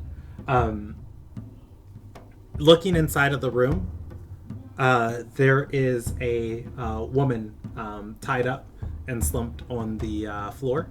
It appears she is in a puddle of blood. It does appear that she is still barely conscious. However, no sound is emanating from her spot, as she is gagged and moving, and you see her mouth like moving and like these, and her like thrashing on the floor. However, there's no sound coming from that spot. All right. This lady has a surprise round on you. I already rolled her initiative. Is she going to fight you guys? Well, that's awesome, because I had a short rest, which means I got all my key back. Sure. Why not? She'll try and take one of you out. She is going to make an attack roll with advantage at Brahm, who's closest to her. She'll raise the dagger and say, if you want to save your precious friend so much, have this! As she throws it forward. It is going to find its way into Brahm's shoulder, dealing... Deflect missiles. Okay, deflect missiles rolls off of the damage roll it deals. Yeah, I roll a d10 plus my dex mod. Okay, go And for my it, monk and I'll level to roll reduce the this, damage. Damage. I need to see what level she would be. 6 plus 4 plus 3. That's gonna be real helpful. So yeah, so 13. I reduce the damage. All right, let's see this.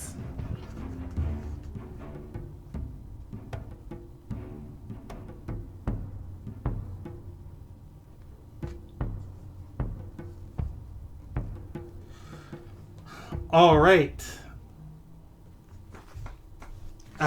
She is going to deal 1d4 plus 4d6. She deals 27 points of damage. And how much did you reduce? 13. 13? Okay, that is going to be 14 points of damage. It's this dagger. Good lord, that damage roll. And that's negating, that's not including her dexterity modifier. Not going to throw that in. She's a rouge. She throws this dagger. It is going to lodge in Bram's side. He deflects it, pushing it out of the way of his heart. It was very precise. You take 14 points of piercing damage. That is... Ooh, Brahm's still alive. She runs. Step of the wind. I am right after her. Okay, roll your initiative. That was her surprise round. Go ahead. She came out of the door and ran behind us, or teleported behind us? She appeared, yes, behind you, from the door as soon as it was open. So that would have hit. That I would have been in front of him because I was trying to get in the door. Yeah. Okay, so she's trying to get out the door essentially at this. Well, no, she's trying to get out of the Abbey. She's in that 30-foot circular room. But so she got past us at some. Okay. Yeah, she teleported behind us. Let's see. I'll make a new combat grid. You can tell me what you're doing, but for the sake of this, I'll just start drawing in the free time. So we should roll initiative, right? Yeah, go ahead and roll me initiative. I'll keep up with it cinematically for now. CJV, if I hadn't talked with you, you would be dead right now. 13 is gonna beat her initiative roll. Go ahead. Is Anaziah rolling, or is Anaziah... There we go. Right. Anaziah has 1 initiative. She was throwing a dagger at Brahm. Brahm has deflected a killing blow. At which point, she's running. She has dashed towards the door and has her hand on it. She could not get out of the door this round. Okay. I'm actually not going to draw initiative. I'm going to go back here. I will move closer to her. Yeah. Keeping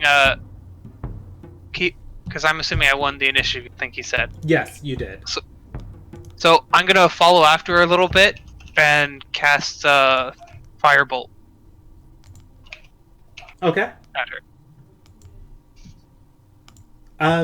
Go ahead and roll me an attack roll. That would be a 13 to hit. A 13 is going to miss. It is Brahm's turn.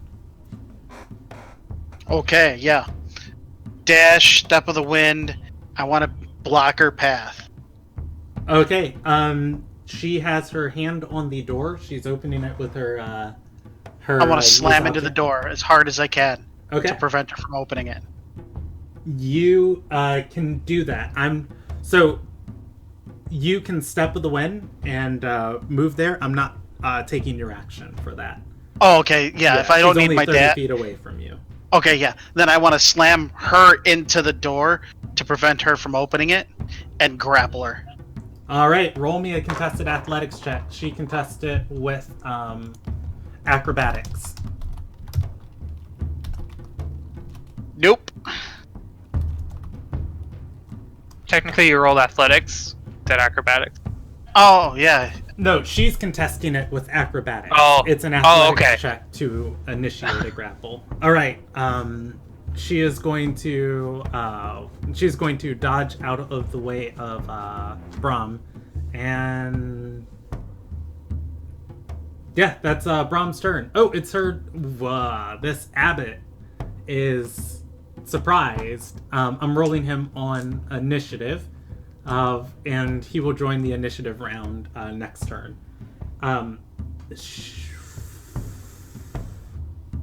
She throw another dagger? Yeah. God. If she throws it, I'm right on her, so it'd be a Well, disadvantage. yeah, I'm saying if she attacks you too, she doesn't proc her sneak attack off of anything. Nope. That's why I got up to her. Yeah, which is a sad, sad, sad day. At which point, I feel like she is going to shove Brahm, and she is going to go or move out of the door. You can roll me a contested. You can roll me a contested athletics check. Oh, that's great. That's great. That's great. She's gonna pull out a dagger and say, "If you don't move, my next strike won't miss."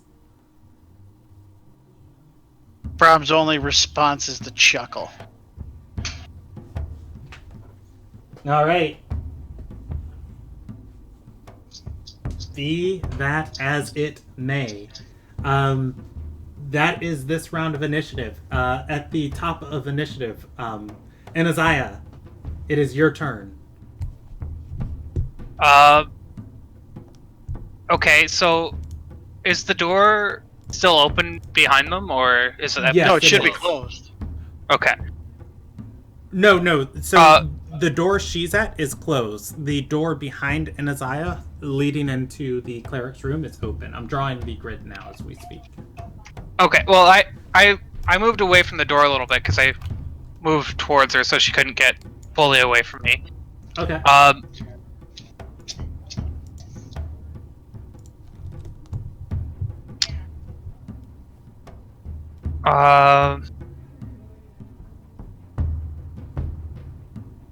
Sure, I'll try this. I'll cast Charm Person on the rogue. Okay.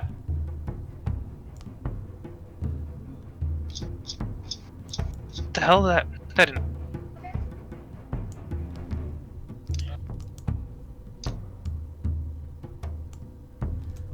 Casting Charm Person on her, she has to make a Wisdom saving throw. She's going to pass that. Okay. Can I can use my bonus action to cast a cantrip, right? You cannot unless something gives you the ability to do so.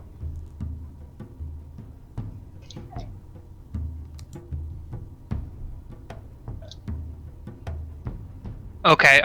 In that case, I'll use my bonus action to ask the priest or abbot how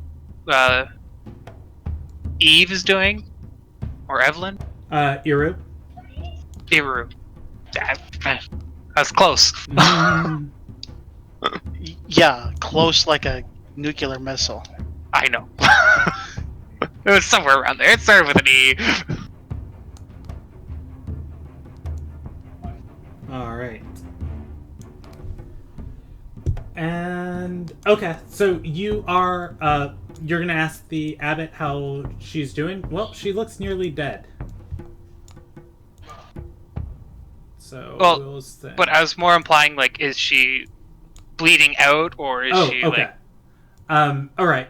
Just give me 1 second. I've got this mostly drawn, so I'm just sending everything to the back, and I'll move you guys to the combat layer just so you can get a visual of what's going on. We'll go to the map layer and move to the back. Oh my gosh, just move. There we go, to the back. All right, and I'm moving everybody to the combat layer.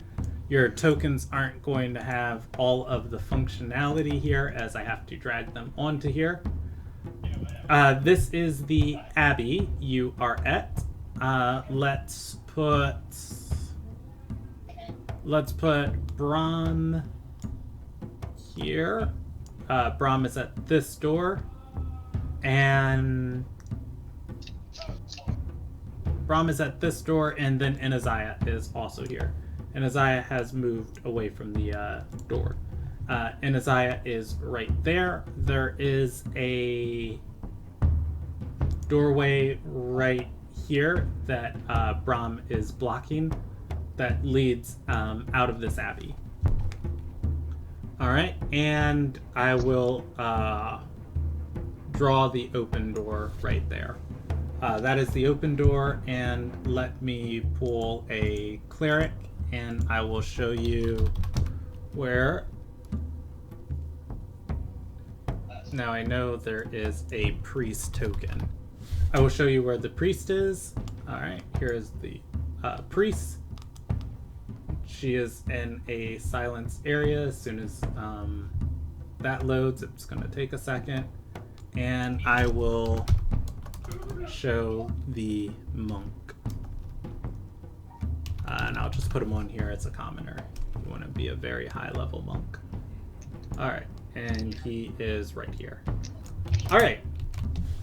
So, oh, and I guess I need the assassin.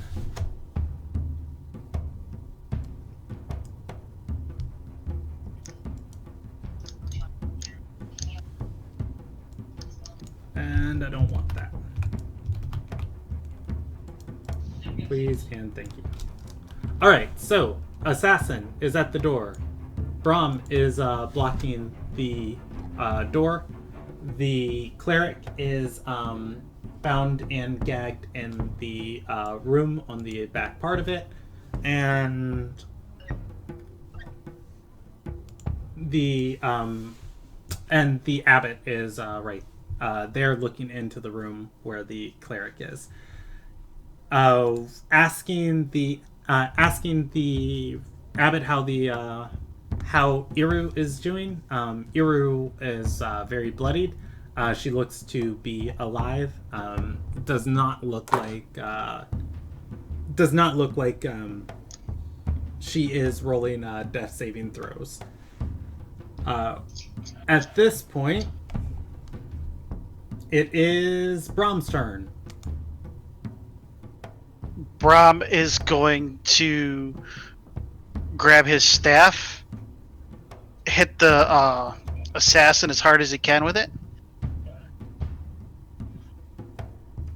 with both hands. Okay.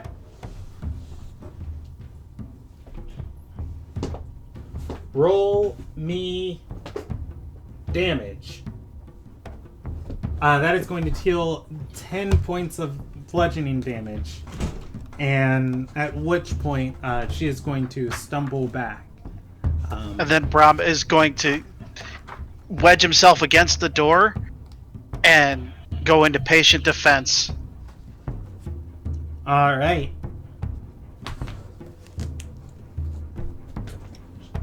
As you do so, she is going to stumble back a little bit from taking this dagger blow. And you see her expression shift a little bit. She's going to pull down her scarves from over her mouth and say, I can't believe you knocked some sense into me. How about we talk this out from here? She raises her hands, catching the dagger in another hand and pocketing it on her belt, and a flourish of her fingers. At which point, she's going to cast a spell. From over her head, where her hands are, Brahm is going to see several bolts of energy spawn into existence. They swirl and coalesce, and then just like darts, they turn into arrows of force and launch directly to Brahm. Brahm, you are going to take 13 points of force damage as these magic missiles pelt you, one by one by one.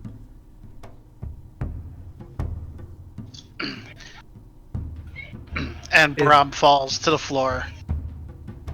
At which point... but I'm still up against the door, so... Well, yeah, but it's not going to be too much to just tilt Brom forward. She's going to open the door, smile at Inaziah, put her scarf back up over her mouth, and begin running out.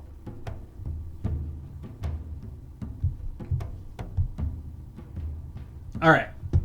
Inaziah. Okay. You can run out if you want, but you do not have the movement to keep up with her. I'm gonna... Brom is also dying on the floor, too. Yeah, I'm gonna run up to the door, pause at the door, and use cure wounds on Brom.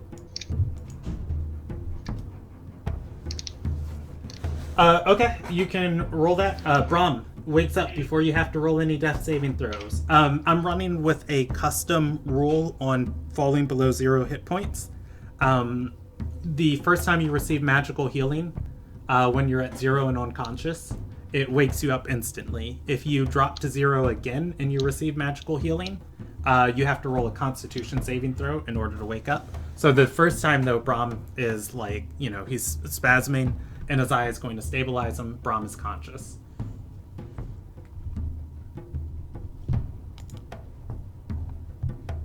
And that is my last spell. All right. The woman goes dashing off.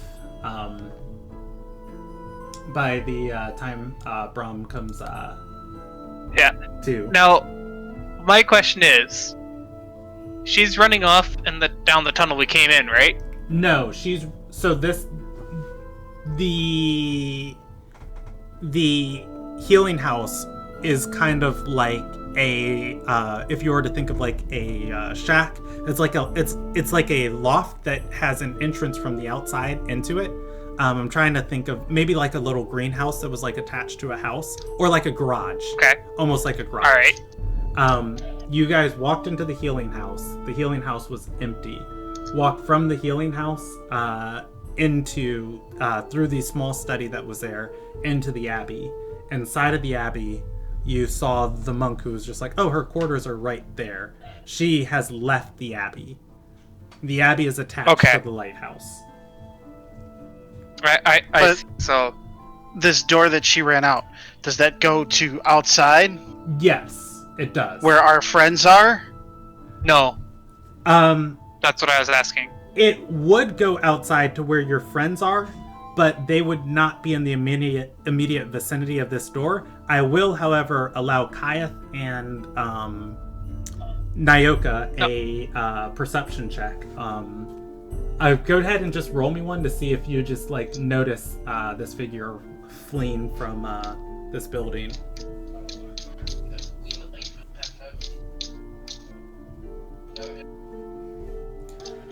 Shelby, if you're there, give me a perception check for Nyoka.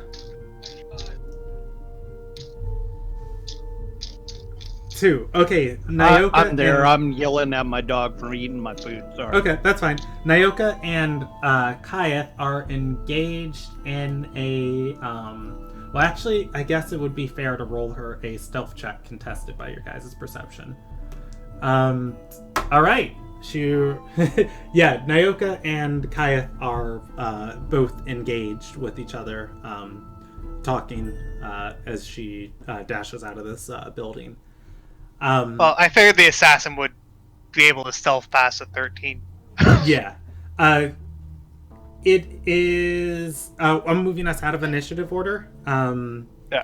Inaziah, you can run to the cleric and help this abbot stabilize her. He provides you with the help action if you make a... Well, she's not dying. Never mind. Yeah, you that's don't what I was have to asking. stabilize her. I will jump over to Kyath and Nyoka real quick, and then we'll come back to Brom and Inaziah. Nyoka, you're able to pull Kyath outside of the building. The spookiness alerts you. You guys are standing outside of the entrance to the healing house. You know, Naoka, I can speak into your mind, so if you ever need anything, just, point at me and tap your head. Oh. Okay. Not sure me like that idea. Me like Okay, my then head we the can way do- it is. Hmm. Me I'll have tell you about a recent conversation I had with a Knoll, but never mind. So Naoka Yes, Naoka. Naoka points to the bag of holding and says, "Where you get gold? We didn't have gold before. Now we have gold. Did you sell yourself into slavery?" No, of course not. I merely borrowed the gold, and I'm a free person, but my freedom may be limited if I don't find the means to repay the gold in the future. It's a loan. Huh. Well, me have an idea. Me didn't want to Brom to Yeah. hear idea because he's squeamish about this sort of thing. But we do have Team Dolan. And we have opportunities to sell her and her debt bonds that she collected. Maybe we can go. How did when you borrow money? What sort of verification did they do? Did they even care? Verification? Yeah, that you are who you are. Brandon? For Kaya, there would have been for the amount of money he borrowed, yeah, there would have been a process of, subjecting to, just a couple, magical interrogation and questioning just to make sure they had accurate information. That he is who he is, they can find him where he said he can find him, and, he can be relied on to pay back this bond. Yes, no, because they did very extensive magical verification to make sure I was who I wasn't under magical influence, that I was honest and reliable, and that they trusted me to lend me this money. When you Standard did this, Merchants of the Ruby things. When you did this magical verification, you know what spells they used? Because here's my idea. I can look like anybody, and I just magically go and look like Kyrith.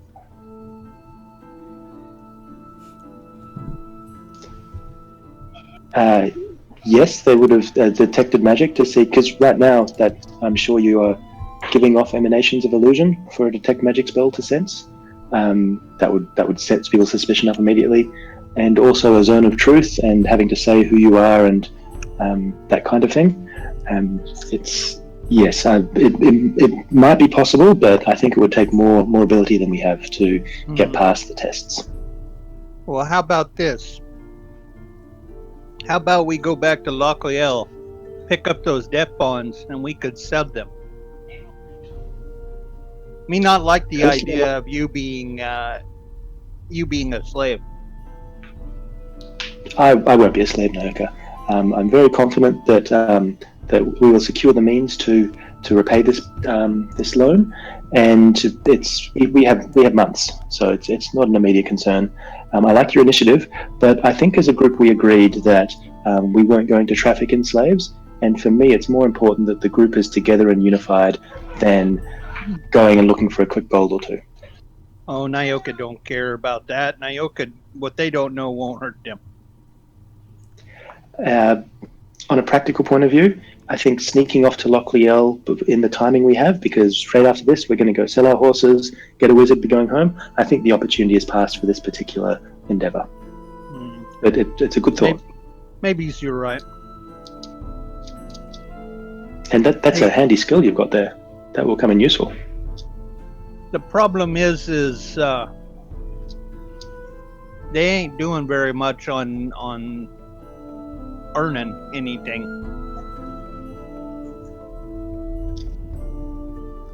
Yes, but I think that the opportunities for earning will come ahead. These opals, while they don't look that much at the moment, I mean, just making some fog, but maybe with some research they can do other things. And if we had have had a chance to make it down to Kaitelis Falls, I did have a grand scheme to take over that town, acquire the opal mine, sink the ships, and build a navy. And that was my plan to get the funds. But it looks like that opportunity's passed too. So I think we'll just have to, look for future opportunities to increase our wealth. Well, I did promise Candelabra we would hook him in on a big score. Let's make sure we follow up on that. Perhaps our future mission will take us in the direction of Kaitelis Falls before he reaches there, or it might be we have to deal with that broken promise. It's I was very excited by the idea of taking the town. He can wait. We got an idea on those. We got an idea on those opals. Yes. We work on it. We work on it tonight. Do you want to share your idea, Nayoka? Oh, me thinking that maybe we make a bracelet for you, so that you can actually put one of the opals in the bracelet, and that way you can wear it. It maybe. What I'm thinking about is maybe that we can modify the opals so that they can cast another spell that's more useful. Maybe an unseen servant or a floating disc or mage armor or something, and not just the fog. But that will take weeks to research. So I'll need to hire some people and set up a research institute and progress that line. But hopefully the investment will pay off. Are you sure that's the only thing that they cast?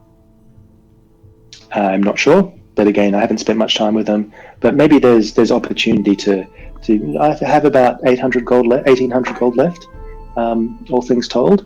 So it's and maybe we'll get a little bit back from the horses. But so it's not too much. Still have a few thousand gold to get back to get square. But we'll get there. We should be able to get more than what we bought them for because we got more horses. And yes, but whenever we also have no time to negotiate and shop around for the best deal, so I think we'll have to take whatever we can get on the horses front.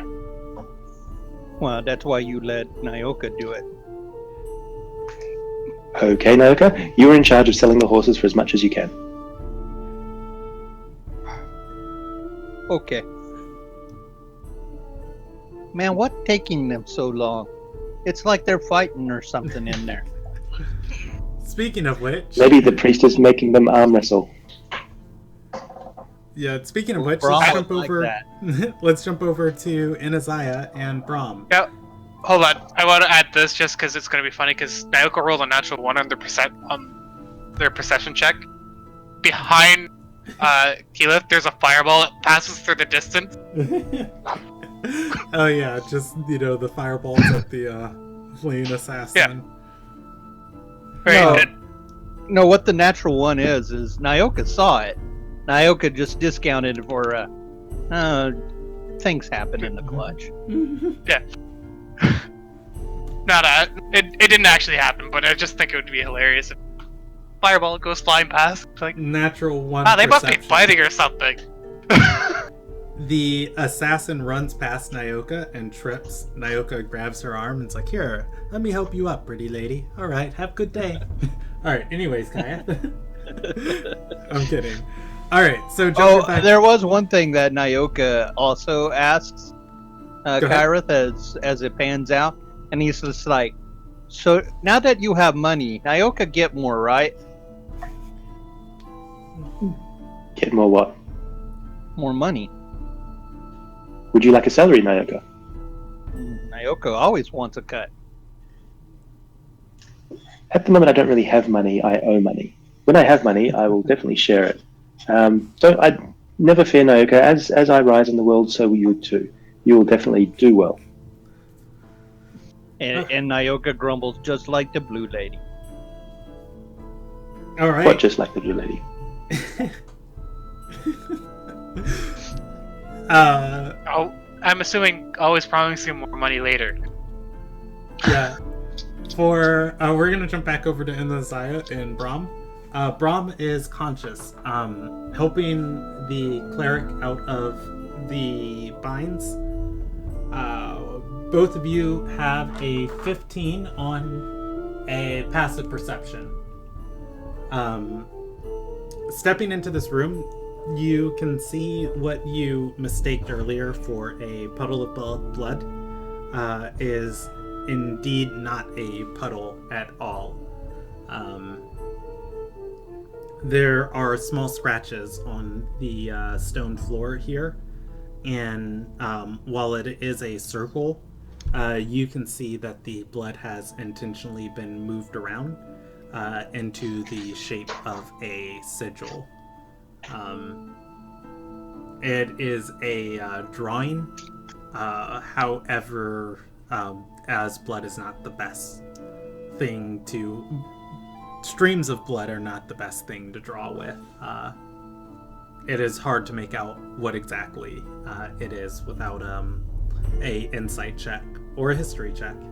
Otherwise, the cleric is going to stand up, on gagging herself, and the moment she does once she's on chain, you see her hands start to glow with light as she chants a prayer. The wounds across her body, the cuts, the scrapes, the bruises all start to heal. And she's gonna say, by Amira's grace, I couldn't cast a darn thing in that silenced, or through that silenced magic.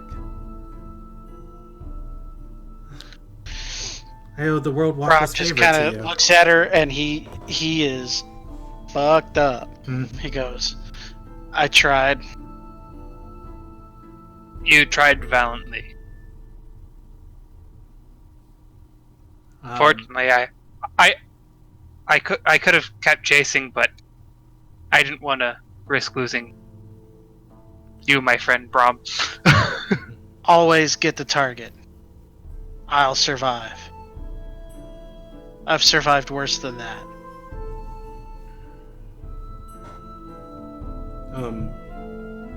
The abbot is going to say, Iru, who have you angered to have an assassin like that sent after you? The woman is going to shake her head and say, it's no assassin of the Ruby Shadow. She's a zealot of sorts, but of what I don't know. I detest it, though. I'm gonna... You said it a wisdom check, an insight check on the Insight marking or on the history? ground? Yes. I'm gonna try an insight one. So, at first glance, you recognize this. At first glance, this is the sigil of the Red Axe. It is a hand clutching the handle of a weapon. At least you think. It either didn't get completed, or it looks similar. You make out a hand inside of this sigil. However, it doesn't seem to be clutching anything. It seems to be open palmed, and there's something in the center of the palm of the hand. But since it's all drawn with blood, it's kind of hard to make out what it is. There's like more blood pooled there, and it's circular. Actually, it's ovular in nature. Okay, I'm gonna mention this to everyone present and do a quick sketch of it. Okay. Just a rough sketch. It looks like kind of like that. It looks like Dryad poetry. It looks a lot like that is kind of what you can make it out as. If you look in the bottom right hand side of the screen. Yeah. All right. And of course, the blood trailing from where the cleric was laying.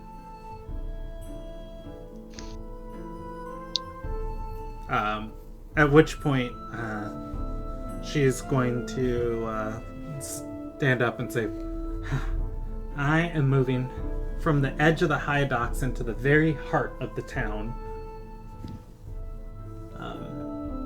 The abbot's going to say, but who's going to run this healing house? This is... And she's going to raise a hand and say, I will do Amira's blessings for those who need it in a different area.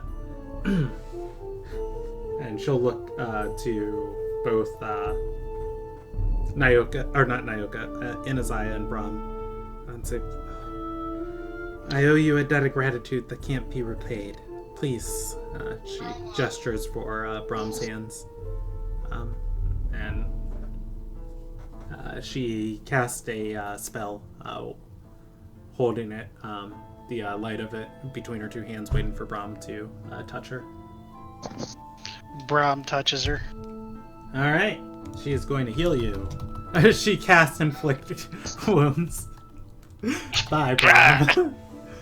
Brahm heals for 14 points of... Oh, she actually adds her wisdom modifier to that. 17. Why did I roll a 3? She heals you for 17 points of healing. Wait, can I roll like that too? Next time you ask me to roll a d20, I just roll 20? Mm-hmm. No. Her wisdom modifier is plus 3. I know. It's just how it worked, right?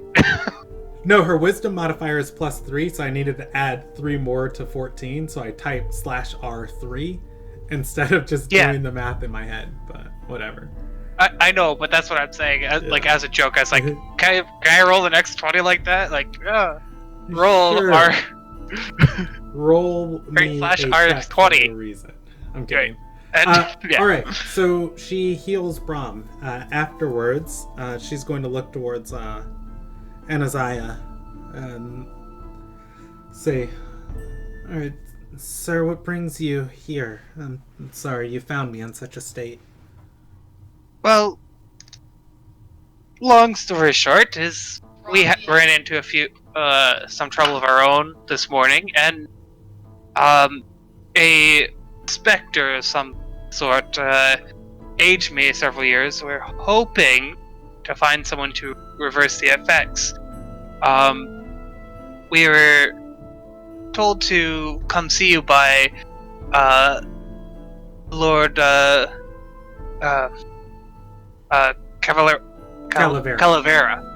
Calavera. She's going to nod and say, yes, he does supply us here. Normally we ask you to give what you're capable of. Present the pendant. Yeah, she'll say, normally we ask you to give what you're capable of, but in this situation, and by Lord Calavera's, by Lord Calavera's request, all of that will be waived. If you could just follow me. She leads you back into her small study, shuffling through all of the tossed papers and tossed components before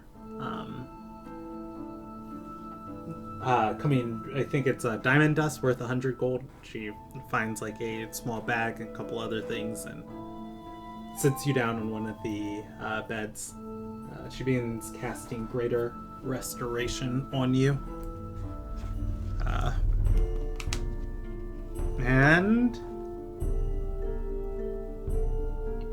it takes one action, so it takes 6 seconds. After a while, the magic is going to flow through your body, and you feel your vitality being restored as the horrifying visage of the ghost lifts. Congratulations! You're not 51 or 40. 50, you're 31 again. Yay! You're a youngin'. At which point, the group is free to leave if they wish. Brahm is going to ask her if she's going to be able to go wherever she's going safely. She's gonna nod and say, "Oh, I'm quite capable myself," and was being tied in silence. What? He just kind of looks around at the room, looks down at his shirt, and says, "Yeah, you got this." I won't be taken by surprise next time. Good luck. It always feels like somebody's watching me. But yeah, you are able to leave, connecting with the rest of the party outside of the healing house. And in case anyone missed it, hello, Azure. Hey, what's up, Steve? Hey. He snuck in. So what took you all so long? I got stuck on a hike in the middle of a canyon far, far away. Oh, And I was by people, so I couldn't leave them. I do appreciate the additional knowledge, but JV was referring to in game. Some of the characters got delayed meeting up. But yeah, Kayeth is going to ask Inaziah and Brahm what took them so long as they step out of the healing house. We encountered some kind of assassin doing some cult shit. And I show him the picture of might have made a new enemy. And you didn't want to let us know? You didn't shout out? Call for help? We were a ways in there at that point. We had to go... It was like a 10-minute walk to get to where we found the healer. Fair enough. That you found some information? Not a lot of information, but I did get healed. I'm no longer aged. And do you recognize this symbol at all? And I show it to both of them. Inaziah... Nyoka goes, ooh, it's a hand. Yeah, It's a Nyoka hand. and Kayeth are entitled to the same history or insight check. But otherwise, yeah, you do recognize the hand.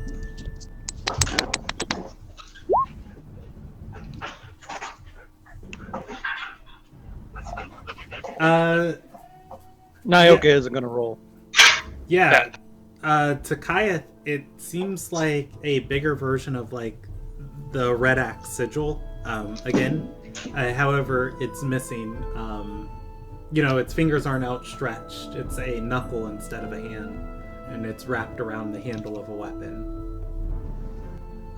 So this is similar to it, but it's not it exactly. Kayeth will pull out some paper and make a little sketch.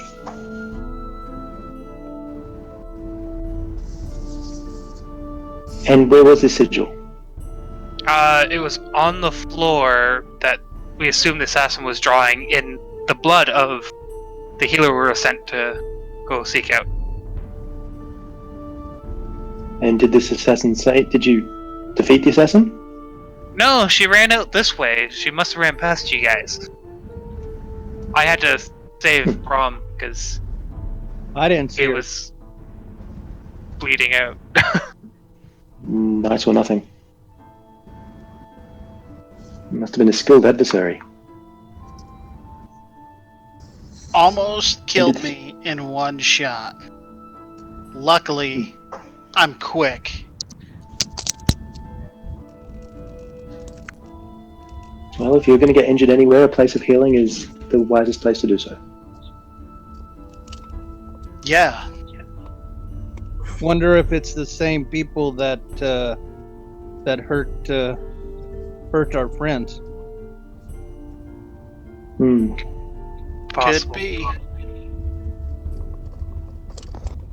Did you learn any other information from the priest about this person?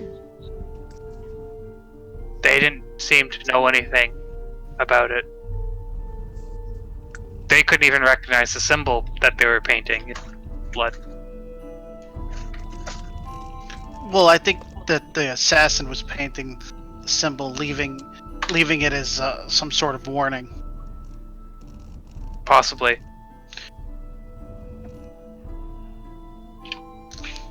She We should said a report lot this of to our words superiors? that I can't remember because I went down.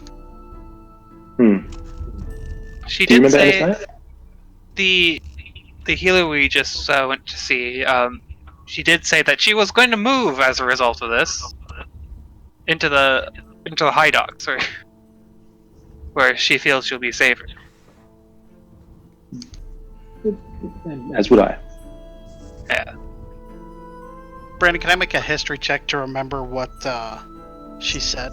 Yeah, go for it. DC 10. Because I can't remember because I have the memory of like a housefly. But She said, "Those who reject us, those who reject us, their blood will flow. The streets will be painted red with it."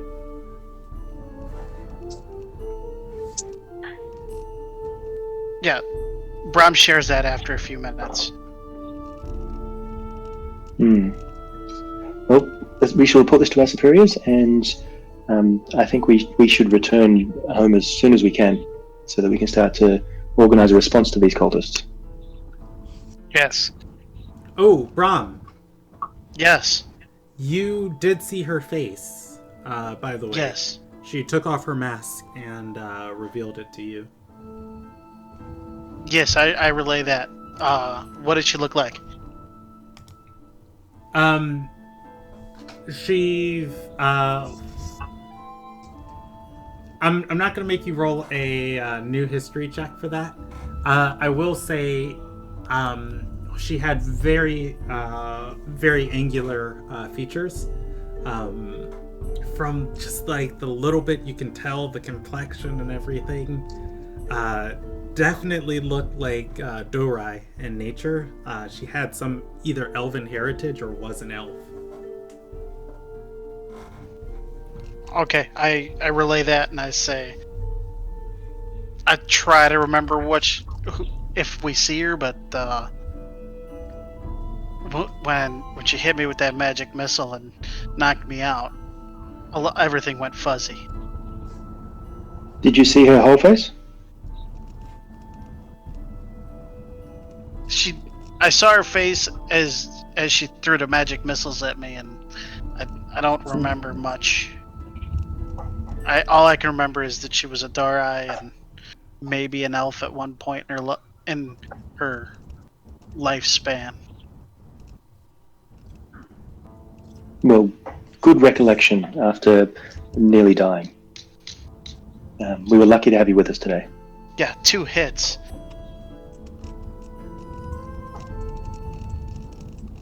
Kath is thinking to himself, better you than me, but he won't say it.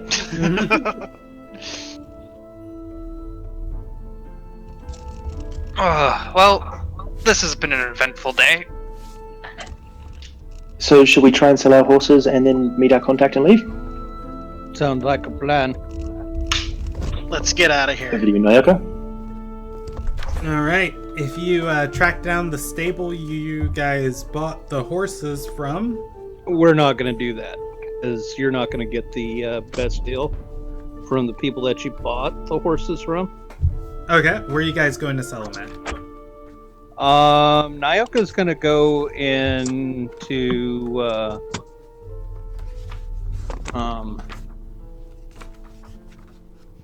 he's going to go to the merchant row and Okay, talk Fozzie to his friend. What was his name? The one that told me to go make sure I had a guild. I can't think of it right now, Brendan. Can you help me? Was it last session? No, it was like 3 sessions ago. It was the one where I got the smelling powder from. Oh, Samokin. Yeah. He's Yeah. smoking. Oh, good job. Going to talk to Samokin. God, do they even have a use for a horse? Let's see. No, but he probably knows people who has uses for horses.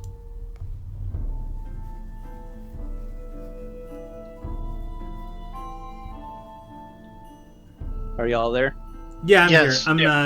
I'm refamiliarizing myself with their NPC card. Oh, I heard my thing beep at me, and I was wondering if it was me who. I think No, the that beeping was Azure joining me. back in. Yeah, I think it Ah, was the beeping was Steve me. going from his phone to his computer. Sounds good. Yeah, going and asking Smokin about places or people they know that need a horse. None immediately come to Smokin's mind. They point you in a direction of a couple people who will buy a horse from you, but not anyone in dire needs of one. And I just rolled you a percentage die and a intelligence check on Smokin's part. Okay. So did he lead me to a place people who would buy horses? Yeah, people who will buy the horses from you. These people are willing to pay for these horses. Let's do some math. They'll buy a horse each for 40.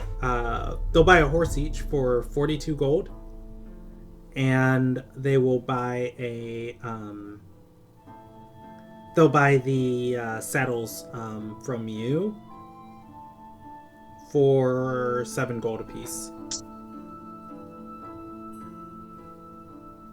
So what is that altogether? How many horses are you guys partying with? You have with you All of them? Kayeths. Well, you don't have all of them. But you have. That's the thing. Yeah, part of the deal would be to ride out to where our companions are and get the full. Okay, so Nyoka brings the herd of horses in and is selling them. Okay, so that's Nyoka. No. Maybe, You didn't understand what I said, Brandon. We're gonna go there and say, yeah, bring one of a farmhand. We have a bunch of horses, and then we're all gonna ride back to our camp, and then the deal will be complete, and they can take the horses. Nyoka, maybe if you ride back and bring all the horses, bring Azure. He negotiated a good price last time, and I'm sure he can help you get a great price this time.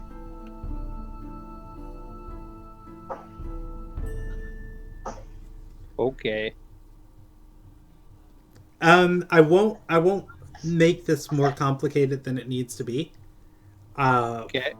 If you are selling your horses to them, they'll pay 42 gold a horse.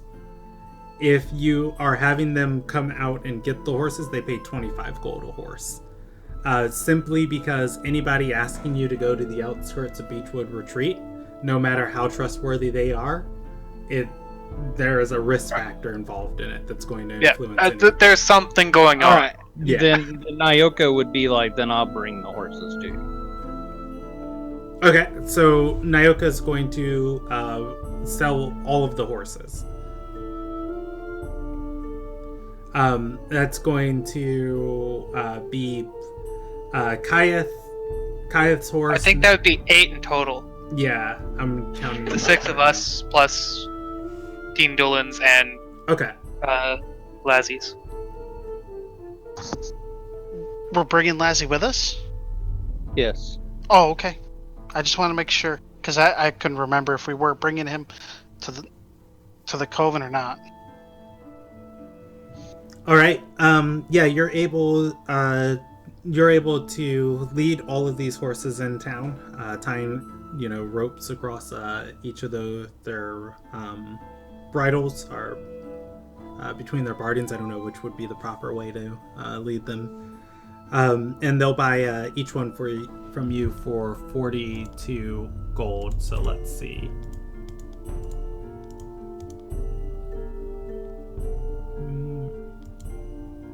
Okay, so we're skipping charisma checks and persuasion like that. Yes, I am for the sake of time tonight. And 40. 42 times 8 is 336. No, I got that. I'm doing 7 times 8, which my brain should know. 42? Yeah, that seems right. There we go. 7 times 8 is 56. Oh, 56. I knew that.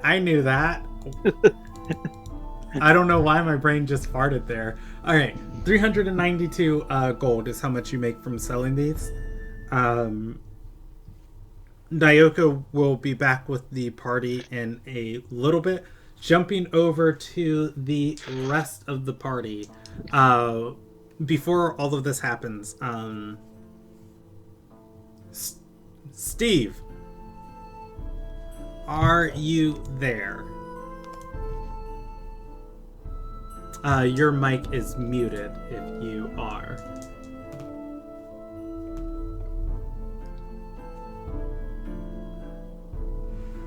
I'm here. Okay, cool. So what happened at the start of the session, the party split. Half the party went into Beechwood Retreat. Half the party stayed back and made camp and protected Dean Doolin. Azure was in the half that stayed back and protected Dean Doolin. All right. And the time that you were at the camp, as you set up camp, people have been going in and out of Beechwood Retreat. Your camp is well off the road, but just like you and many other people along this hillside, you can see are camping at various spots. Any fire that's rising into the air, the stacks of smoke kind of signal their campsites. Okay. It's not uncommon for people to, be walking uncomfortably, like close past your camp. At one point, however, there is a group of 4 guys. They stop near your camp, and they are going to approach. As they do, Lazzy is snarling. Dean is tied up, sitting on the grass, leaning against your equipment. As they approach, they're going to hold out several not steins, but several large bottles, and say, "Friends, share a drink with world travelers."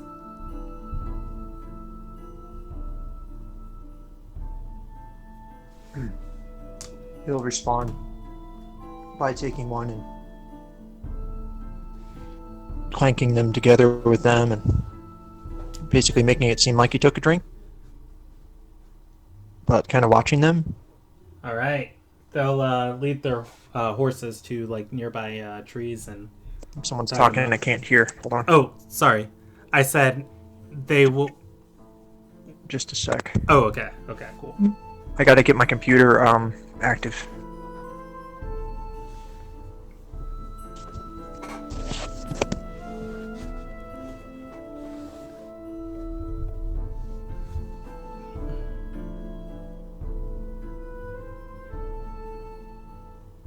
This is about where we're going to end up for the night, so I'll explain what happens, and then I can explain it again to you, Steve, off of camera. Okay. Sure. They are going to tie up their horses and come and sit down around your fire and campsite and start drinking with Azure. Lex and Lazzy respond in Nolish fashion. Starts dabbing. Yeah, with hesitation and a lack of understanding. They sit and share stories for hours on end.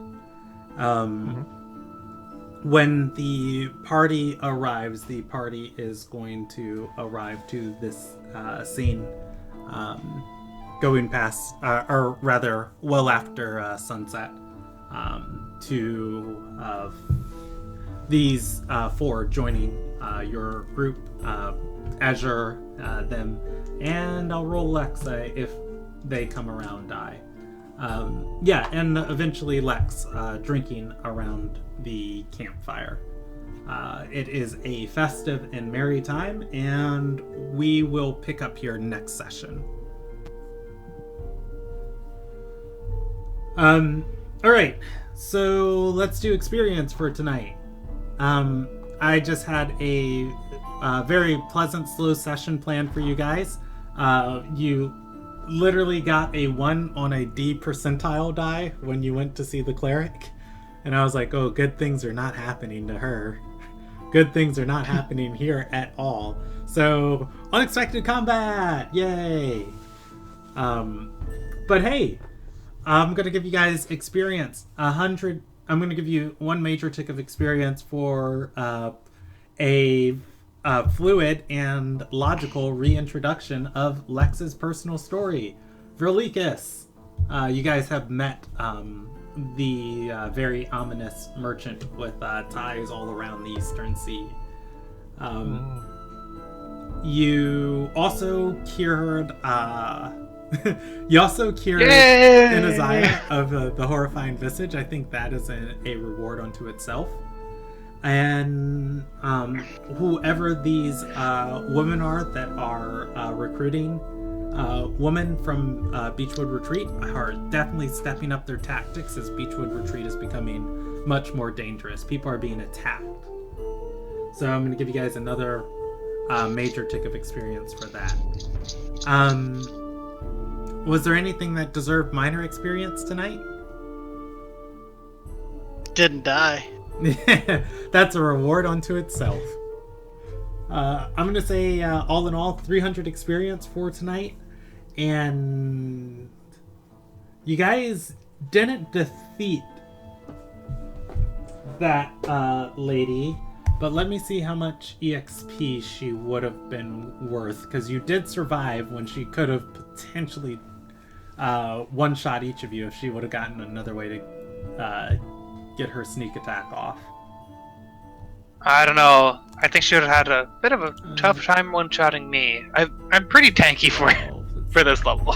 Nah. Yeah, you're really tanky. You have, what, 8 more HP than I do, and yet I'm the one that gets attacked. What's your HP? 27 total. I have more than 8. How much do you have? I'm at 41. What the ever-living hell? Alright, she would have Good been fun and good rolls. I need to up my constitution. Oh, you'd be surprised what that can do for you. Alright. She would have been worth 1,100 experience on her own. You guys survived her, which is not defeating her, but I will give you, I think, what's fair is probably 1/5 of her combat experience. So 1,100 times 0.2. 220. Do you want to split it with the rest of the party, or do you want to split it between the two of you? I'm good with sharing it with everybody. Yeah, I'd share it with everyone, because I figure if everyone's at the same level, it's easier to keep track that way. Yeah. Alright, so experience for tonight for everyone is going to be 337 experience. And I think Kaya and Inaziah definitely deserved inspiration for tonight. Yeah, that little talk they had was interesting. 4664. Alright, and I'll roll inspiration. First one's for Kaya, second one's for Inaziah. Alright, and that is where we are going to end for tonight. Wait, Inaziah got inspiration? I thought Naoko was getting the inspiration. No, I gave it to Inaziah. Oh, okay. And that's where we're going to end for tonight. Good session, everybody. Your next session will be on the 2nd of April. and we will. I don't want to be wait a ready whole year. then. Wait. What? Oh, the 2nd of May. That one. Yeah. Yes. All right. I'm happy we Prayer didn't have of to Chaos. reschedule. I have to look what that one